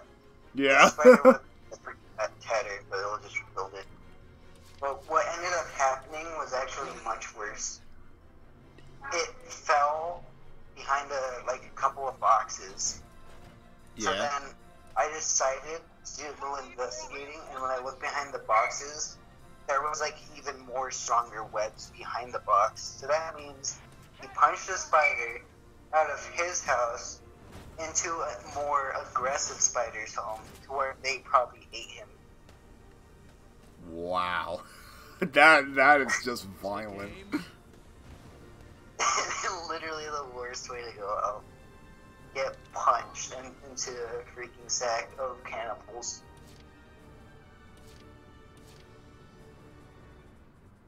Okay, moving out. Alright, so here we go. Forward march. By the way, Jesse, if you're watching the live stream, this is what Valkyria Chronicles looks like. Saw a little bit of it. I'm looking away. What about it? Yeah, I'm only playing this because Spider-Man crashed. The Imperials probably destroyed it for a reason. Did you see that? Like, freaking it crashed saying error has occurred. Can't play game no An more. engineer might have the tool. Wait, what are you talking about? The game crashed. Wait, Valkyria Chronicles crashed? Spider-Man crashed. Spider-Man crashed? Yeah, Wait, Spider-Man crashed. I guess I wasn't paying that much attention then. Yeah, I'm trying to watch the freaking cutscene of Mary Jane and Spider-Man, Mary Jane and Peter going out to eat, and then freaking the game just crashes.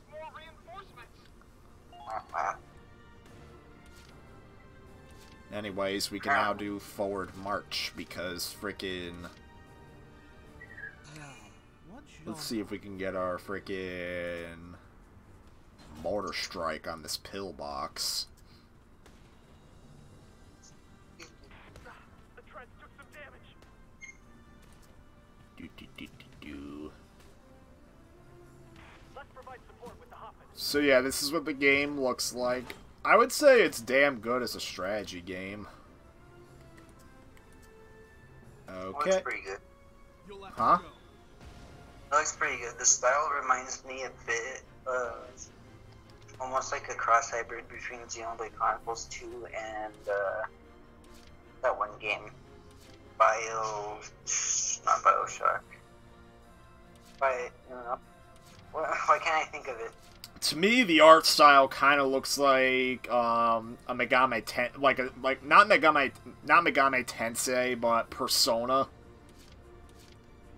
Yeah, Persona as well, but Alright, I guess we need to get our engineer to repair the ladder to kill the pillbox.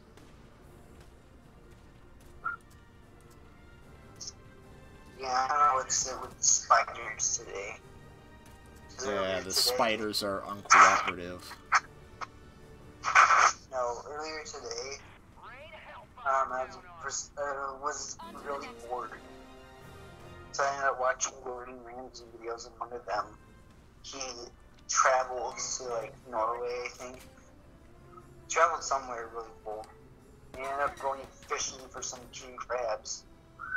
So he wore a super skin tight suit, scuba diving suit, which had 8 different layers. But even still, the water was so cold that you would still get hypothermia, even with all that protection and You know, that would remind me of 1,000 Ways to Die death. Let me finish this turn, and I have to go to a bathroom, go for a bathroom break after I tell the story. So, it was one of the earliest deaths in the series. This guy was obsessed with being a fish. He wanted to be a fish swimming in the water. And the funny thing is, it's it's the show's first death that's played for comedy, because when you see him dressing up and obsessing over fish in his like little laboratory, they play this stupid music over it as he making it's like, oh, isn't this guy a loony? Yeah, I guess he just really likes Finding Nemo. Oh my god. So anyways, he finally decides to put his ultimate creation to the test. I think he created this big rubber suit that would let him swim like a fish in the water or something like that, or like this eel or something. I don't know. It's been a while since I've seen the segment, but he made the grave mistake. He put the suit on right outside his house. And his house was fairly close to the beach, but he still had to cross the beach in order to get to the water. And because of the way the suit was set up, he could not walk. He could basically only do like a crude crawl. So he straight up beached himself, didn't he? He straight up beached himself, and then it gets better. He happened to try it out on a pretty hot day, and because of the material his suit was made out of, inside the suit, the temperature was freaking amplified like tenfold.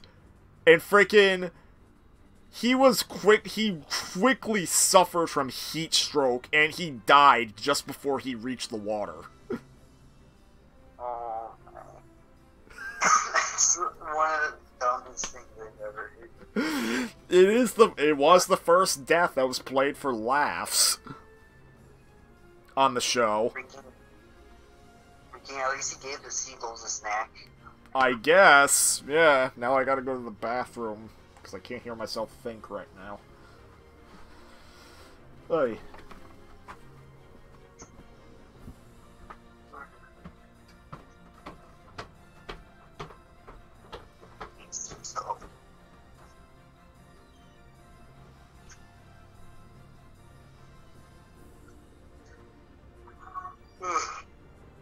I want to be a fish.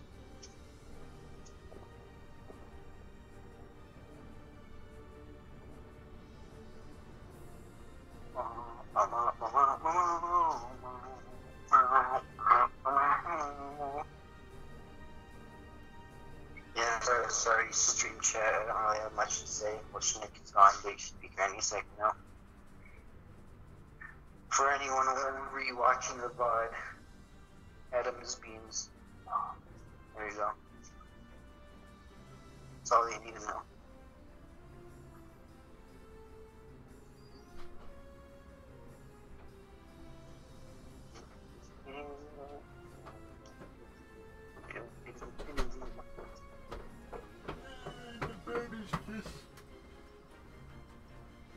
Here he come to a stream. Yeah, here I come to create game. No, don't end phase. Alright. We gotta kill this thing. This thingamajig. So frickin' Pokesaur says Jesse. What? What? I guess you did something to trigger him. Can't do anything. While you were gone, all he said was, Shnick is gone. I don't really have much to say, chat, other than Adam's Beans. And then you arrived. And I'm like, oh, hey, look at Shnick. That's literally what happened. Giant cookie there.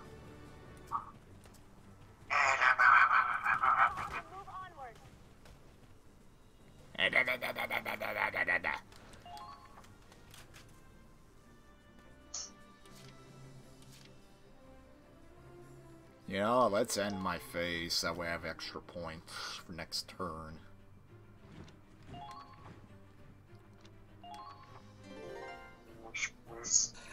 Oh, you know what sucks? Yes. Like, really bad. This is gonna be my last spider story, but I just got it in my head. Freaking grandma ended up donating a bunch of Legos to us, so we had like a bunch of Legos like in a bin, right? Yeah. Literally literally the first day that we decided to play with them, they were like in the corner for a while. We open it up and everything is fine, right? Building some stuff, or some Duplos, or some regular sized Legos. Then literally, the most freaking assholic spider literally was crawling upside down on the ceiling, spins his web down directly inside the tub of Legos and disappears inside. And then we both, like me and my brother both get so terrified that we never played with the Legos again. Wow. You know, once a spider got inside my frickin' one of my Dreamcast controllers, where the VMU would go.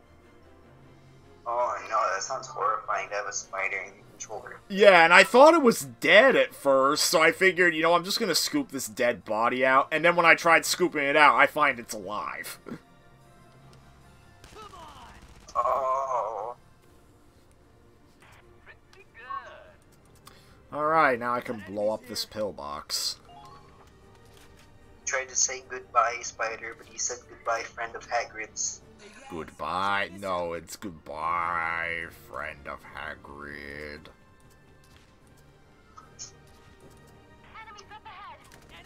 Okay. Oh, shit. Watch the mines.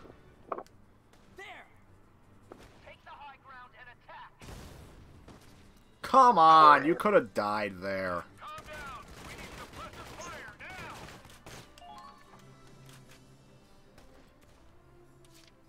Okay. I think we need to... Let's get a scout up there.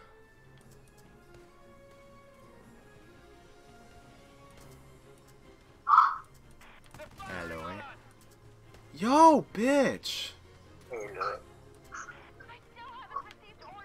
I still can't get my freaking head. Aloe? No, freaking the thought of Adam only saying LOA when the world goes down to shit or something. Brandon said that. So then I'm like, oh, so basically when the apocalypse is happening and when a meteor is hurtling towards the earth, Adam wouldn't know until the last second because he'd be doing something. And when he says LOA is when he turns around and sees the meteor 3 feet from his face and he just goes, LOA. Wah, wah. I don't know why that's funny. Yeah, it shouldn't be. It is. I mean, you know about that one time me and Brandon triggered him. I think he dared me to say Aloe like 100 times or something, and I obliged. His agreement was that if I said it like over 100 times all at once, freaking, he would watch the Gordon Bleu shorts one more time in exchange for me never talking about them again. Oh no. And of course, I did it, but freaking... Nailed it. Up. Did he watch them?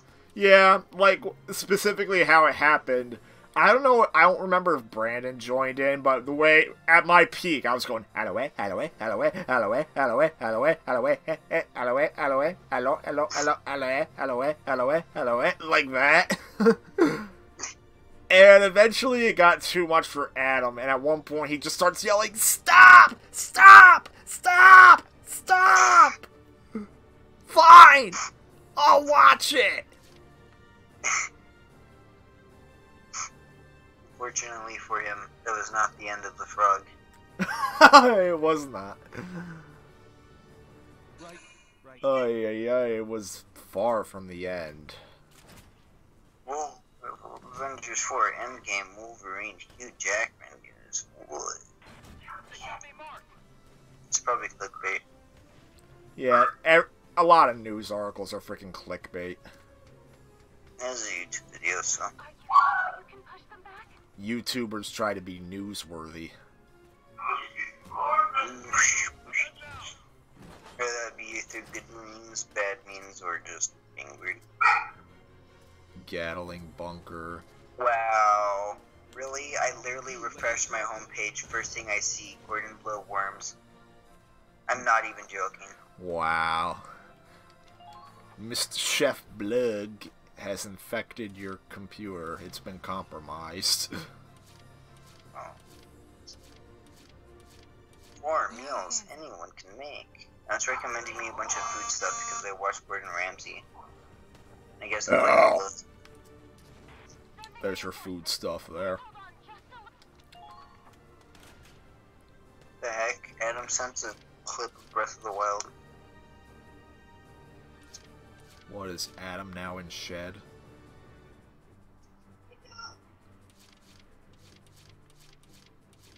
Okay, moving out. Adam.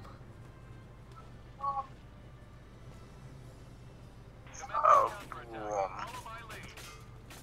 Adam, don't go to shed. I'm gonna ask him if he wants to. Right there. If he wants to come in. Yeah, well, I'm gonna ask him some stuff.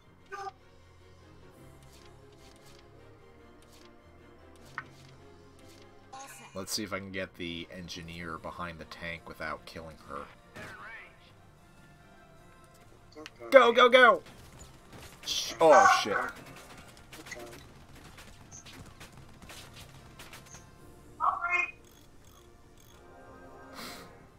Thank you.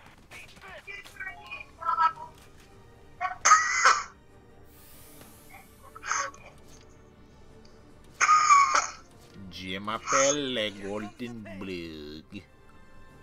Sorry. What happened? So Adam just made a random video. Hey, someone subscribed to my channel, yay. Your channel? Yeah, apparently.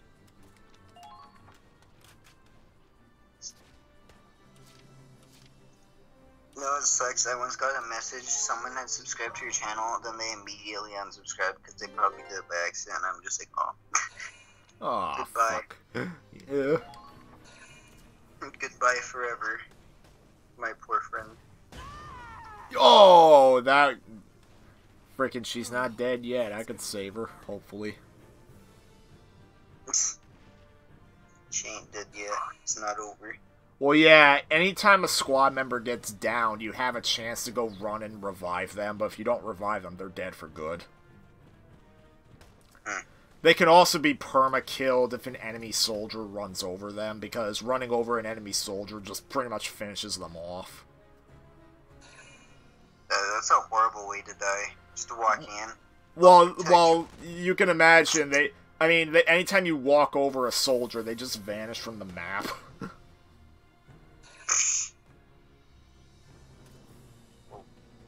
I guess the idea is that they freaking headshot them while they're down. I guess. You don't actually see anything implying that, though. No big deal. The sound of it just sounds funny. What sound? Just the way that's explained. Literally sounds as if they just walk up and then they literally just get deleted out of existence. No chance. Well, like Richard, I guess they don't exist anymore. It's too late.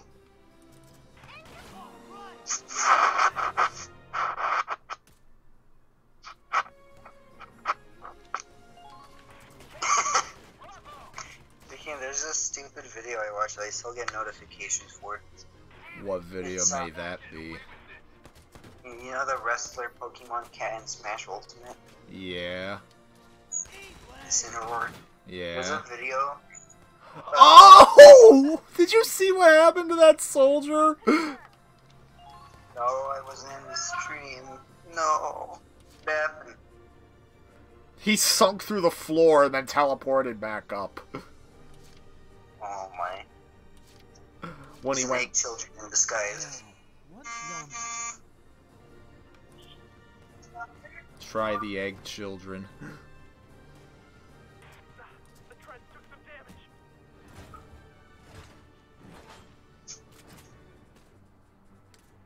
You'll have to go.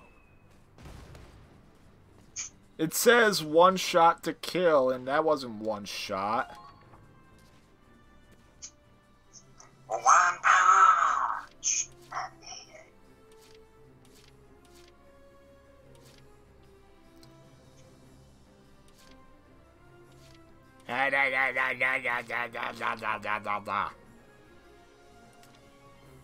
You know, that's just the sound of him eating his mashed potatoes. That's not him being angry. It's not angry grandpa being angry, huh? Yeah, it's just the sound of him eating his potatoes. Just, ooh, potatoes. No, that's what freaking DSP does anytime he wants to try sexy time. No. Freaking DSP. That freaking he makes that noise anytime he sees freaking a character he's attracted to. Understood. I mean, whenever he reads something mildly funny, he goes. So. Yes. I was talking to Brandon in the call, and I got interested to see if DSP played Smash Ultimate, which of course he did. And during that entire stream, there were fake subscribers just subbing to him. He has bot accounts subscribing to him? Yep, there was when he was streaming Smash Ultimate, there was literally a new subscriber with a generic name every 3 seconds, like just rapidly coming in, like 8,000, just over and over and over again. What the fuck? Yep, and he's just sitting there like, wow, thanks guys for all these new subs. I can't believe it. He's like a typical businessman / congressman. He's freaking grateful on the outside, but money grubbing on the inside. Not to say that's what all people are like, but quite a few of them seem to be, the bad ones at least. Moving out. Alright, our sniper here needs to freaking climb up the ladder.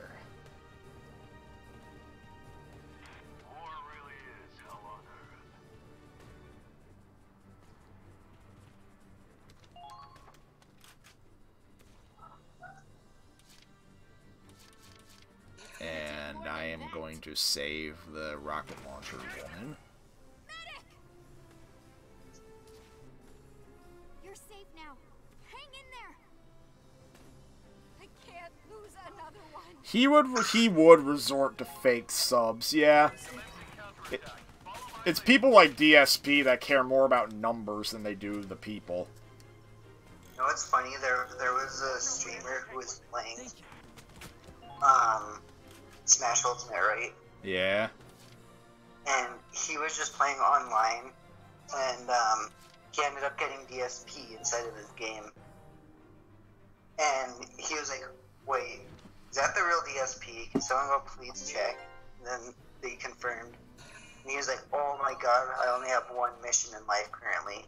To beat DSP. He did nothing but screw over DSP in the free-for-all.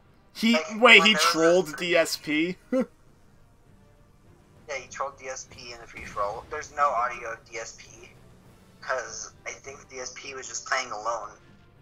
But it was his account. So wait, but DSP would have been live streaming it. Why was there no audio? Did somebody see DSP's point of view? Well, I've only seen it from the streamer who was messing with DSP. Yeah, because I've seen a couple of live streams like that where you see the streamer's point of view, but you don't hear any audio on DSP's end. But then you'll also find the DSP's point of view where you see him doing his typical schlop. Yeah, I didn't get to see DSP's point of view.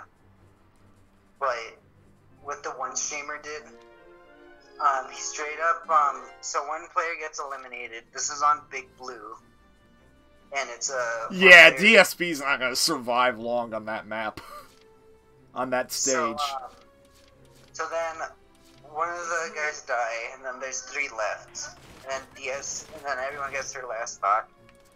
So then the guy playing as Donkey Kong ends up walking up, cargo grabbing DSP, then jumping off the map, killing them both, screwing over DSP in the process. Wow. He literally sacrificed himself just to take down DSP with him. It's kind of like what I sometimes have to do anytime I play Smash with all of you. Alright, I just get screwed over because I try to edge guard you, and then you like start playing with Chrom or Incineroar or somebody, so then you just... Yeah, I mean, yeah, it's either the wrestler Pokemon, Chrom, or Ike, where I've done it. You've also done it with Psycho Dad, or Angry Grandpa. Yeah, one of those. No, Burger Man, you did it. Oh, Burger Man! That's even worse, isn't it? Freaking Burger kicked me once. I forgot when, but as Captain Falcon. And then I was charging Falcon Punch and you were Burger kicking, and then I think I hit you first out of it. The Falcon Punch wins over the Burger kick. Yeah, Burger Boy.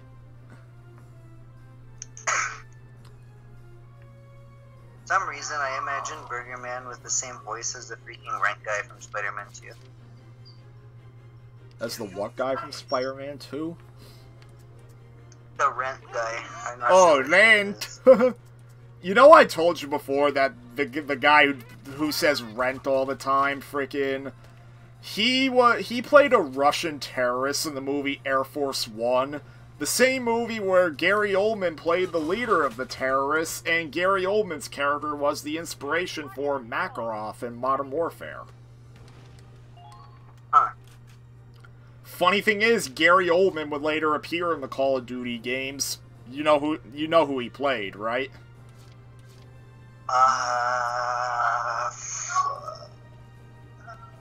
know that he's in the game, but I can't think of the character's name right now. You play? He plays Reznov in the Black Ops games.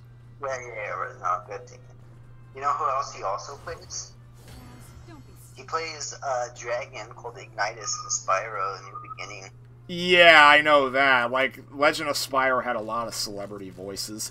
And get ready, Jesse. Boom! What? I hit it!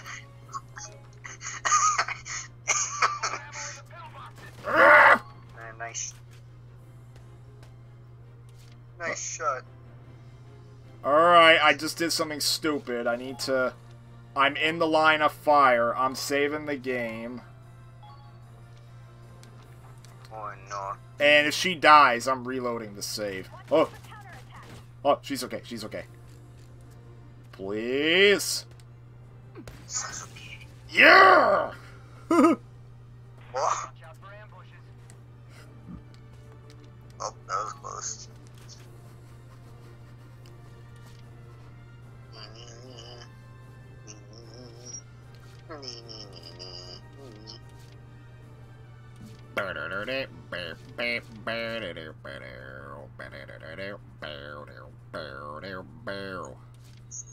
So says Shnick plays the RE2 demo, by the way. Yeah, I know. I just haven't changed the title. Go to the start of the video. I can't believe my sister had to come down at the worst time, though. She came down to freaking clean something in the laundry room, and she did it for like a straight 5 minutes, and that forced me to remain silent. Oh no. Because the last thing I needed was her coming in and telling me to shut up.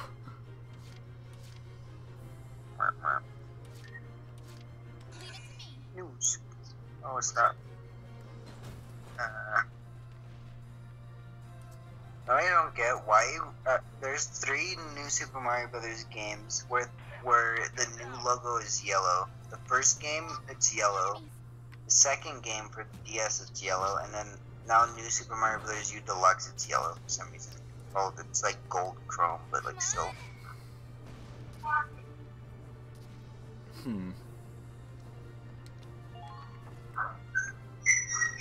It's recommended me battle for Bikini Bottom, all bosses, no damage. There's King Jelly. King Jellyfish Jelly. No, what would have been cool would if King Jelly appeared in the episode when Mr. Krabs was using the jellyfish as like straight up like corporate freaking what's it called? Yeah, like freaking abusing the hell out of the jellyfish to make freaking mass manufacture jelly for the freaking menu. Yeah, the King Jelly would just slowly walk up and then zap Mr. Krabs like he did Squidward. And then freaking we get the same ending with Mr. Krabs. I'm taking jelly off the menu. I'm taking jelly off the menu.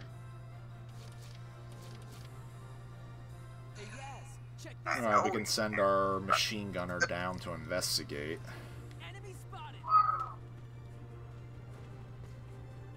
Damn feds. Why won't you give up? Hey, waiter. I'd like to get another 2 over here. Can't. Oh my god, he can't kill him. Oh shit. This is a little ditty I like to call Waiter. Game over! Oh shit! Aim! Oh, and oh. Game over. Oh shit, he can kill him. Yeah! No more Gatling turret. The turret is no more. Freaking Oh shit, tanks. I may have just killed this guy.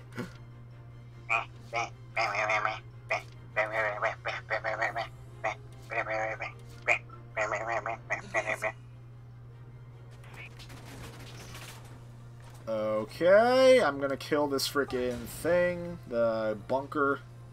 Oh, come on, I could have just killed it with the... But then again, the tank needed to do its job. I'm gonna use the engineer to freaking... I don't think I need that other tank, though. That's just hanging out in the background. It gets in the way. Alright, more repairs to tank. And... in gym, yeah, the first thing we did... Alright, so I had gym yesterday, right? Yeah. And that's when we started doing the stretching, like, daily exercises, right? So you're going through the motions. And the first thing we did was, like, stretch, like, the tendons in our shoulders. Like, stuff like that. And let's just say those tendons haven't been stretched in a really long time, and now literally, like, from my, like, neck to, like, the almost like a quarter of like the top of my chest is just sore. Oh, the guy got downed. I But is the tank gonna kill him? That would be another funny death scene. You died. And of course I have to kill this freaking Take Buster Nami, or however you say that. Because if I do it, I get a special freaking rocket launcher. Oh!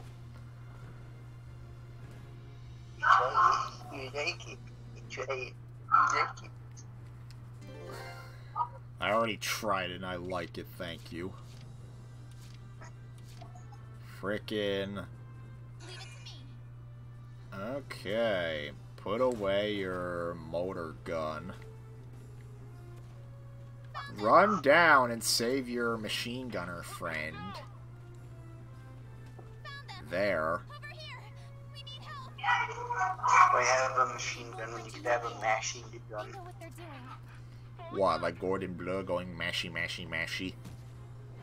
Yeah. For some reason, whenever, like, there's lots, for some reason, when I was in, like, elementary school, people would call machine guns mashing guns. Like, M-A-S-H-I-N-G. Huh. For some reason, I always imagined it. Like, think of a rifle. At the end, it's just, like, flat. And then when you shot, you would just go back and forth. Basically mashing. Just like, mash someone's face in with it. I guess. I remember there was, like, toy machine guns that functioned funny. Like, the ones you had to wind up, and, like, it would, like, shoot, like, a burst fire. Like, it would vibrate in, like, a burst fire fashion without actually doing anything. Hey, Stick, have you ever used, like, a BB gun or something like that? I have not. Brandon claims that if I make... Because I think I am going to make it to Colorado this year. like, even if I had to go back to substitute teaching, like, I still make, even at substitute teaching, I still had to make enough, more than enough disposable income for a freaking round-trip ticket at peak period. Mhm. So, essentially, Brandon claimed that he might, he claimed that he might actually show me how to use, because, well, I guess he and his dad go hunting on occasion. They have a rifle and a hunting knife. I think he He said... hasn't told me any of it. Huh? He hasn't really told me any of his hunting stories. I think he's told me stuff like bones that he found and stuff like that, but that's about it. Yeah, because, I don't know, because I guess I could hold a rifle and maybe freaking do it at a firing range, but I can't do anything to a living being. Yeah. I don't got the guts. Yeah. But you can sure as hell take out a spider. Bugs don't count. Yeah, and insectoids don't count. Speaking, We're talking about stuff that's a lot more obviously sentient. yeah. I think Brandon talked about a story about the turkey that was in his car. Oh, turkey, oh no. The guy was driving to his house, and then I think he was telling me that his dad taught him how to defend himself, how to defend yourself against a turkey if one ever attacks you. Yeah, apparently wild turkeys aren't to be fucked with. They're miniature velociraptors. That's what turkeys are. Jesus hell, fucking turkey. You're a turkey! What's that? That's what you are!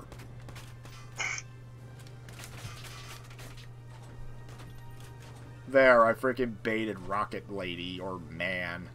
I think it's Rocket Man. Oh! Rocket Man dead. Rocket Man, burning all my fuse up here alone. And I think it's gonna be a long, long time. But touchdown time, they're running it too fine. Oh shit. You know they're actually. Did you know that's a documentary they're actually making? Oh crap. Oh crap. Let's get Jimmy Boy in. And now we gotta Snake, kill.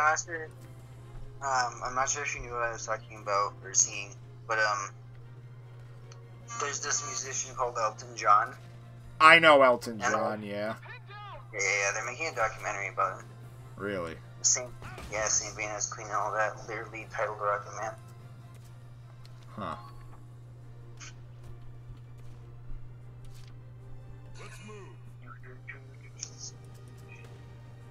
Allo allo allo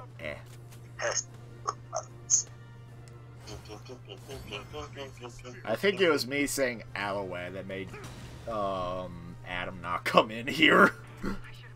L-O-A, L-O-B, L-O-C, L-O-A.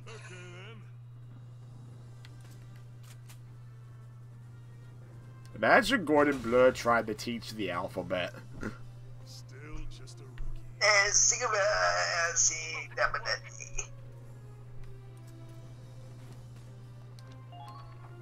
Hell, the French. Hell, the French.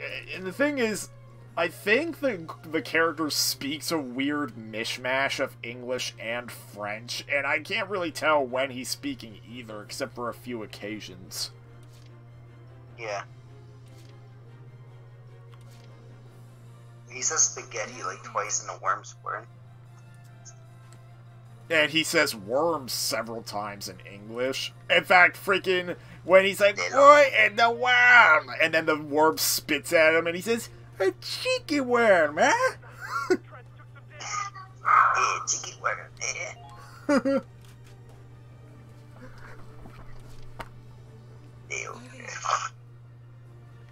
Alright, now we have our sniper character. Just imagine Gordon Bleu overlooking Shrek running around. He's basically just like, Leo, It's Le Lobster, Le Ogre. The lobster is the ogre. Try not to get killed. No, stop. Stop. Don't miss. Suck it up. What did I tell you? Don't miss. Now you're dead. I can take it. I feel like that's a quote from somewhere. Don't. Now the sniper has to. Now our sniper has to bail you out, idiot. Idiot. Yeah, idiot. Are you kidding me? The invisible rock wall got in the way. Oh no. I have a feeling that's good. Why is the invisible wall? Why hasn't it been coming back to haunt us? It's been haunting Brandon. It's been haunting me. Where they haunt you in CTR?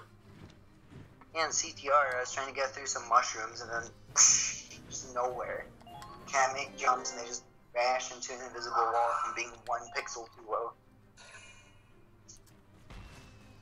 I mean, in CTR, it's technically not an invisible wall. It's just the fact that if you're 1 pixel touching something, then you're just gonna just bash into it rather than scrape on it or something.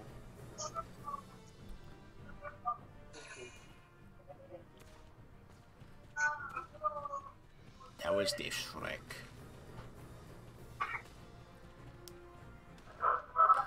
So, Jesse, did you see my MGS1 intro I sent you on Skype? Yeah, I saw it, remember? I don't remember your reaction. I just said that was cool. And then, Oh yeah, you also asked how it was made. yeah. What the heck is wrong with this Pepsi? Advancing. It wasn't blessed by Pepsi Man. It isn't blessed by Pepsi Man. The base is misaligned. Oh my god. It's not easy to drink like Penny. I already described the DSP sequel to you, right? Why does this Pepsi can freaking feel like it's laced with latex? It tastes like rubber. What the heck kind of Pepsi is like? That doesn't sound good, not at all. It literally tastes like someone rubbed latex coating over the thing. Like they sprayed it in freaking like vegetable gunk. I'll be right back. I'm gonna go clean this soda can. Okay. Feds,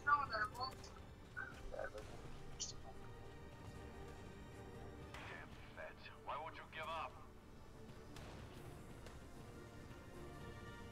Move, move!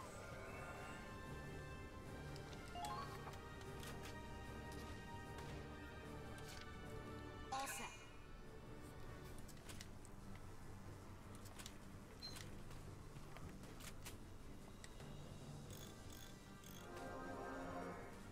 Thank you.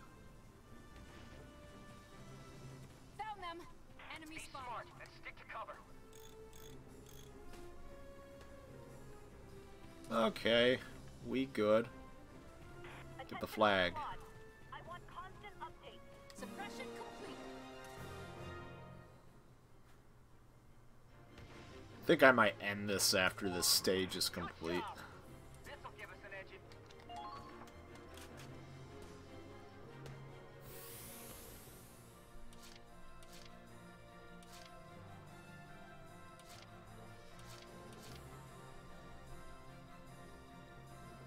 Let's all get a drink after this.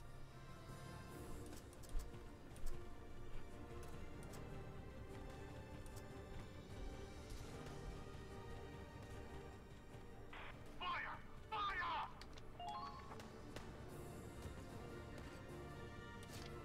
Let's all get a drink after this.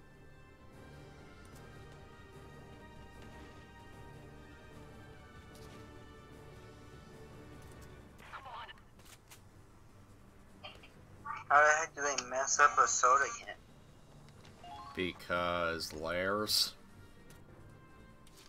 Freaking it literally tastes like a balloon.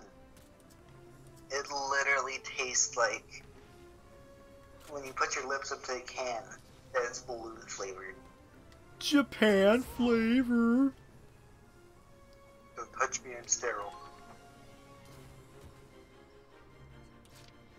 Could go wrong. Come to Papa. That's freaking Eddie in his Jawbreaker bank. Be over in no time. Come to Papa. Oh, hey, I can't do any Ed's voice. I can't do Eddie's voice. Can't do Ed's or Eddie's.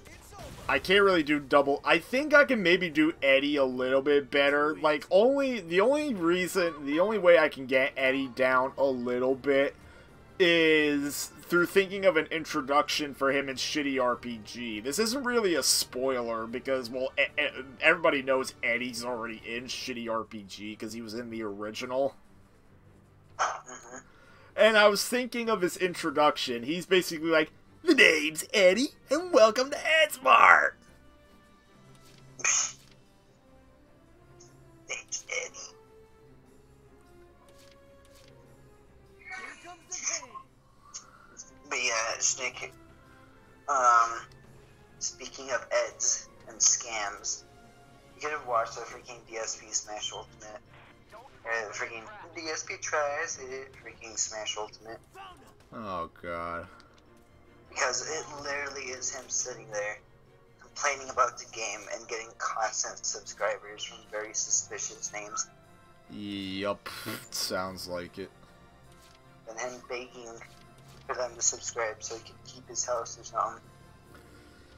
Yeah, it's believed that his, in air quotes, girlfriend isn't really a girlfriend. In fact, there actually is a story behind it that does actually have merit, even though it hasn't been proven. So, like, isn't the person who's with him, like, Cat or something? Yeah, Cat. So here's the story with Cat, because it's not known if this story is true, but it does actually have a lot of merit, and it does kind of match up to what Phil's description of her was moving in. So, apparently, she was in a relationship with another man, and I guess she wanted to dump the man, and I think as a joke, she happened to come across one of Phil's live streams, and I think she was like, "Hey, I'd rather date this guy over you." Like, behind her ex-boyfriend's back. When he found out, he was furious, and he actually kicked her out of his house. Whoa. And I guess she actually started talking to Phil. I think beforehand she was talking to Phil in his streams. And I think she basically offered to help him around the house or something, and Phil ended up having her move in, and he started treating her like a girlfriend, even though in the few times she's appeared on livestream, you can tell in her face she really does not want to be there.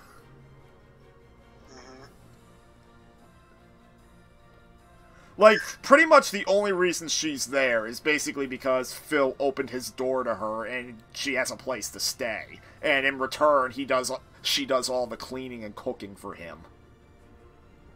Yeah. Does not seem like a place you want to be in life. No, and I think the only reason she's hanging around is, I guess well, it's free. Free real estate. Pretty much.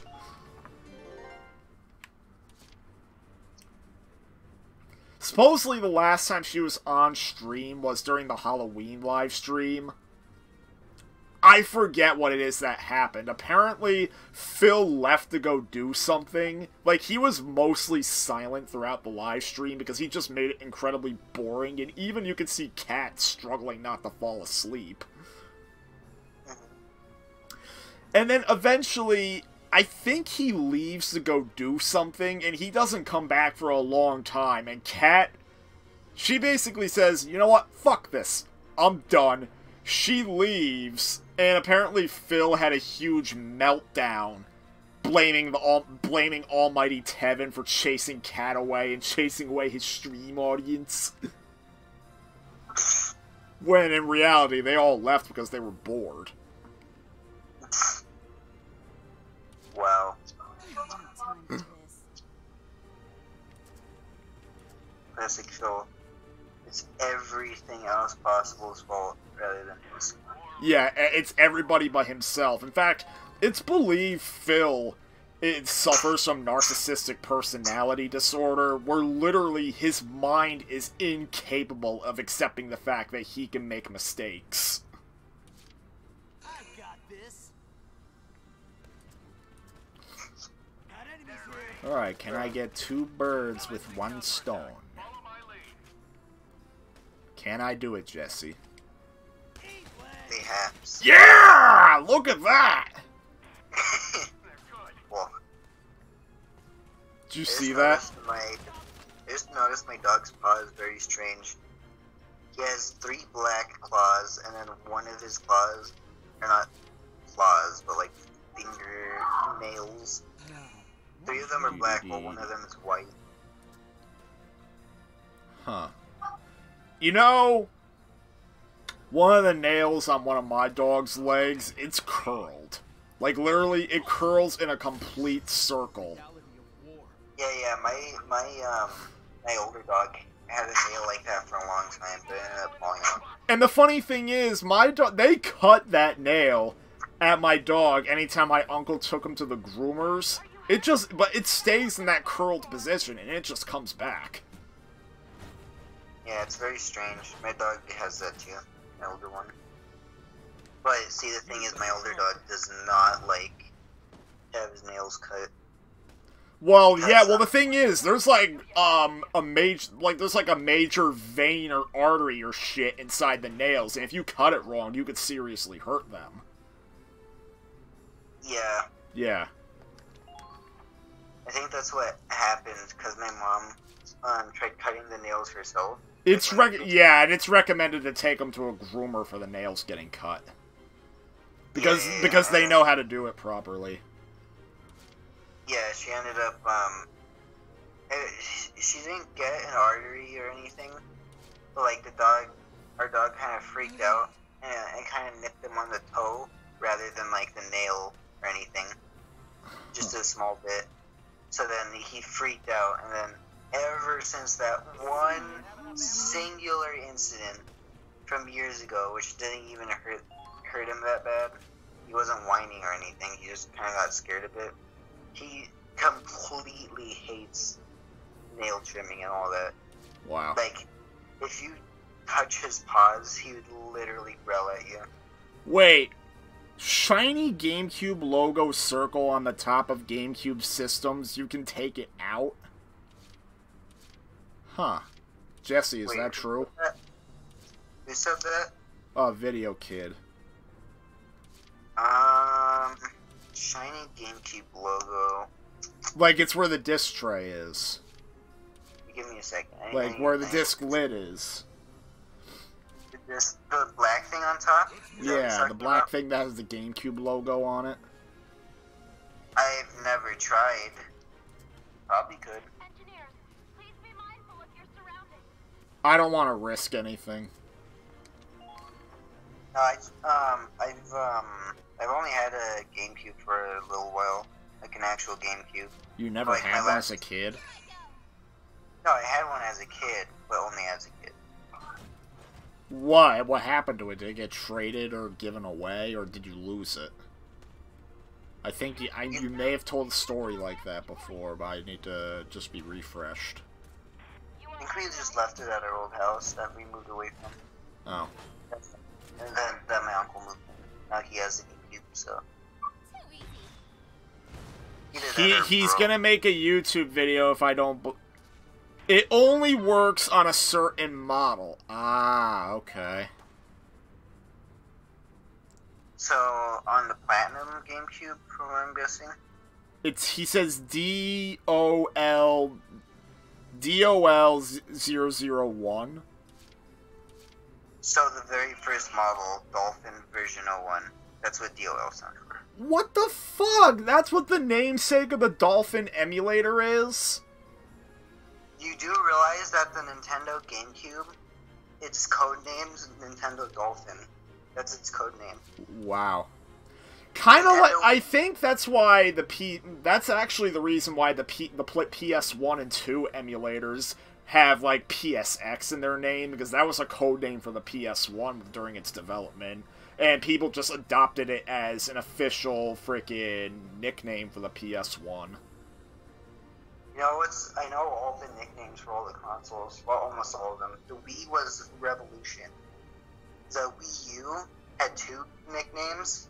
One was Project Cafe, then the other one was straight up just Wii 2. That's the Wii. Yeah, and then, well, let's see. Then I know a couple of them. Well, obviously the Switch was the NX, and then we have the PS4 Pro and the Xbox One X. The PS4 Pro, I believe, was known as the PlayStation Neo or something like that. I think, no, Project Neo was, I think that was the VR headset. No, that was Morbius. No, Morbius or whatever was the VR headset, but then Neo was the PS4 Pro, and then the Xbox One X's code name was Scorpio. Yeah, Scorpio. Project Scorpio. And the Nintendo DS was Nitro. And that's really easy to find out, because on the back of DS it says on the sticker the model number. You know another guy on YouTube I was kind of getting into because I thought his news videos were interesting, but then he failed my evaluation. You know what he did? What? I guess he had a Project Scorpio edition of the Xbox One X, which was like one of the very first versions of the upgraded system. Mm-hmm. Its power cord ended up failing on him, and Microsoft customer support apparently was uncooperative in trying to get it fixed. Or no, they weren't uncooperative. They just said, freaking, yeah, you can send it in for repairs, but it's gonna take like a month or 2 to fix. And the guy got triggered as shit over this. He's like, oh, but it only takes like a couple of days to get over there, and it only takes 1 day to fix. Why can't you fix it faster? Like, literally, he threw a petty temper tantrum just because he was going to be without his Xbox for 2 months. And he's like, I'm never supporting Xbox again. I'm a lifelong Xbox fan, and now I'm not supporting them because customer service sucks. Wah, wah, wah. I guarantee you weren't an Xbox fan for life. Whoa. If you really were, you would have been supporting them. Yeah, wait, what? See if your GameCube has digital out, huh? Mine does. Wasn't the purple one the launch model or the silver one? Purple or black? No, purple and orange I think were launch models. Mine's colored black, I'm not sure. There's Indigo and Spice. GameCube launched to Indigo and Spice, that's what I know. Indigo being the dark purple color, like, and Spice, of course, being orange. Also, apparently there was an unreleased Nintendo console called Project Atlantis, which I never realized. Sega had numerous unreleased systems. There's only one unreleased system that I could see. And apparently it came after the Virtual Boy, and its codename was Project Atlantis, but it said unreleased due to cancellation for whatever reason. What, like, is there any indication as to what it could have been?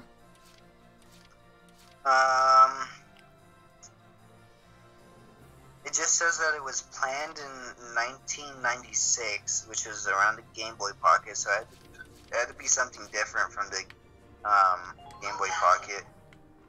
It was a handheld, but that's all that we knew.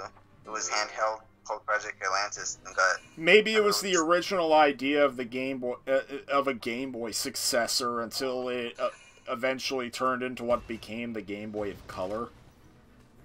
No, it wasn't the Game Boy Color at all. No? Because Game Boy Pocket and Game Boy Color, the Game Boy Pocket released the same year Project Atlantis was planned to release, apparently. No, you know, it's funny, because a very similar story happened with game development.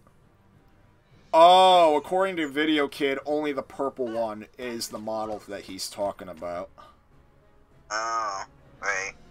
Oh, wait, purple one was only in... Apparently black and platinum were in both. Oh, so I don't know. But no, what I'm thinking of... That sounds similar to the game development of Pac-Man World. Because originally, Pac-Man World... Originally, the very first 3D platformer of Pac-Man was a game called Pac-Man Ghost Zone, which was supposed to be released in 1996. And they kind of made it like a weird Tomb Raider clone, judging on the surviving footage that's on PlayStation Museum. Oh, I know what you're talking about. But Yeah, and then the thing is, I think it... Yeah, it was developed by a team of people, I think, in America, at least in part. But then the executives from Japan came to look at the game, and they thought it was shit. Yeah. So they fired most of the development team, save for like a handful of people. And those handful of people ended up reassessing their idea, and it eventually turned into what became Pac-Man World. Which was... Also, which to me is one of the most... Which to me, at least, it's one of the quintessential platformers in the PS1. Yeah. Also, TiVo, there's also an unreleased GameCube model, a pink GameCube model, and the only evidence of this is in a Nintendo Power magazine and inside of a dev kit demo. Dev kit demo was titled it was titled Peach's Castle. The castle was misspelled. So it's literally called Peach's Castle. Because, I don't know, I guess they didn't really care about translation for dev kit. You might know what the Peach's Castle dev kit demo is. You start out as a dolphin, like in the pitch black void. Then you turn into an arrow. And from there you enter doors, and then inside is like hyper-realistic Peach's Castle, well, at least for the time. It was nothing like the Mario 64, but you would explore around, and it basically showed off how capable the GameCube was, and it had, and honestly, it looks very good, even by today's standards. Like, it honestly looks really good. I'll tell you this much, when I played the GameCube port of Resident Evil 4, I was surprised by how good it looked. Yeah, like, Shnick, the Peach's Castle demo, freaking, it literally looks like, I would say, even more impressive than like what you'd expect in Xbox, like an OG Xbox. Like, it literally looks like an early Xbox 360 game. Like, that's no, one of the only nice things I'll say about Shrek on Xbox is that it could pass for an early 360 game. That's how impressive its graphics are. Yeah. Anyways, yeah, there was an unreleased pink GameCube game, and Peach's Castle, there was a room you could explore inside the castle. That was a video projector.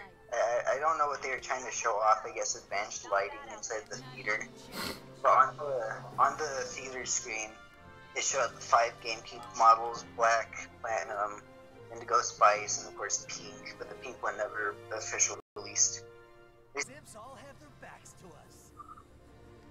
Well, it'd be rude to just... Anyways, apparently Game Boy Micro was... Okay, here's a weird thing. Okay, so Game Boy's codename was Dot Matrix Game. Then Game Boy Pocket was titled, codenamed Mini Game Boy. Game Boy Color was straight up Color Game Boy. Game Boy Advance was Advanced Game Boy. Then Game Boy Advance SP was Advanced Game Boy Special. That's what SP stands for, huh? Yeah, and here's the weirdest one. Game Boy Micro. Guess what its nickname was? Or codename was? Mini Game Boy? Nope. its code name was Oxygen for some weird reason. Okay. Yeah, just straight up not following the thing. It should have just called it Oxygen. Apparently the Nintendo DS had 3 different code names. It was Iris and Nitro. I only knew of Nitro, and then Dual Screen. Well, that's what DS stands for, dual screen. Yeah. Nintendo DS Lite is called Usugata, which translates to thin. Huh. Then Nintendo DSi, Twilight. Then XL version is called Ultra Twilight. Oh, this one I know. The Nintendo 3DS was Citrus. That one I knew because there's a Citrus emulator. Huh. Nintendo 3DS is... No one knows the code name, but the model abbreviation for the new 3DS... No, not new 3DS, but 3DS XL is SPR. So, like, lots of them have abbreviations so you can tell what they are. Like for Nintendo DSi, Twilight is abbreviated to TWL, Ultra Twilight, UTL, stuff like that, right? Yeah. Well, Nintendo 3DS, the Citrus is abbreviated to CTR. Wah. So whatever SPR stands for, that's the codename of the DSXL. I'm gonna just call it Sprite. Spider-Man. Nintendo Nintendo 2DS codename is FTR. Then new Nintendo 3DS's codename is Control, for whatever reason. Huh. Then new Nintendo 3DS XL is Project Infrared. Then of course, we all know the Ultra Nintendo, or Ultra 64. I'll look at the PlayStation ones now. All I know is that when it comes to Sega systems, the one canceled system I can think of is the Neptune. Also heard that there was a company, like earlier, like 2017, that tried to talk to Sony into making a new console, and they actually got pretty far, but ended up dropping. It was, they were proposing a new console that was going to be like 4K and all that. Sony dropped the deal. The new console was supposedly going to be called the Sega Spartan or something like that. Huh. Why would Sony help do that? Last year. No, not last year. 2017. They were straight up like doing that. But Sega Why would Sony do that? Do you mean Sega? Or Sega, yeah, not Sony. Sega, of course. The Sega Sparta. Or Sega Spartan. Something like that. Like, I think there was even renders that they released to the public after they got denied. Sega Spartan. Meanwhile, I don't know what to play now.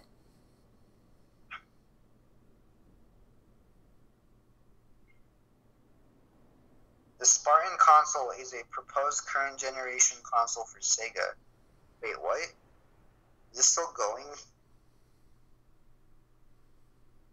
Experience immersive gaming at 4K. The Spartan console is a proposed current generation console for Sega. I guess it's still going, apparently.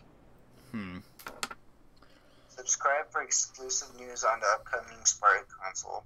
Yeah, I don't know if that's true or not. No, they straight up have a website. Blast from the past. Play your favorite games from Game Gear, Master System, Genesis, Saturn, Dreamcast, and next-gen titles. Supported media. The Spartan OS. So, Sega is probably going to still stay third-party, though. Yeah. Like, it seems like it's just going to be a nostalgia machine, and then maybe it would run, if it actually got made, maybe it would run freaking new games, like maybe off of, like, PC ports or something. I don't know. Apparently, Yeah, there's lots of stuff released to the public, and I guess it just got bad rep.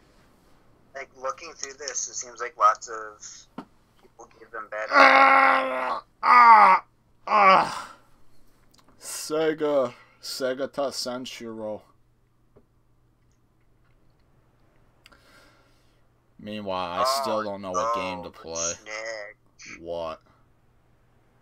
Found a controller for the supposed Sega Spartan. Does it look ugly? It looks like if someone tried to make the Genesis controller today, Really? but only had Lego blocks. What? Okay, well, it's not that bad, but it looks very, like, strange. Okay.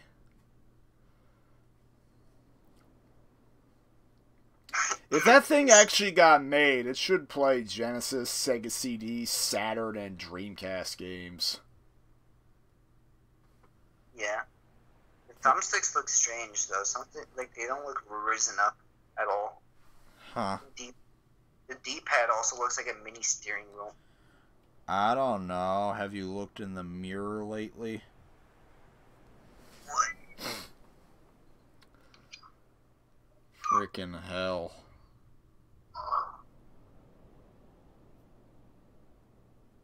Okay, so I'm learning more about this Spartan nonsense. So, apparently it started by petition. Petition ended up being signed thoroughly. They ended up creating it.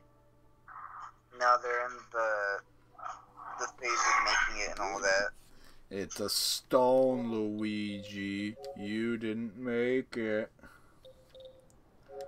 It's a football. I chiseled it. There's a bunch of posts on... Like, here's what the main console looks like. Yeah, I'll show you the main Don't really know if I feel like continuing this.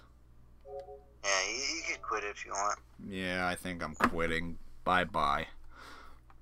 It's all over.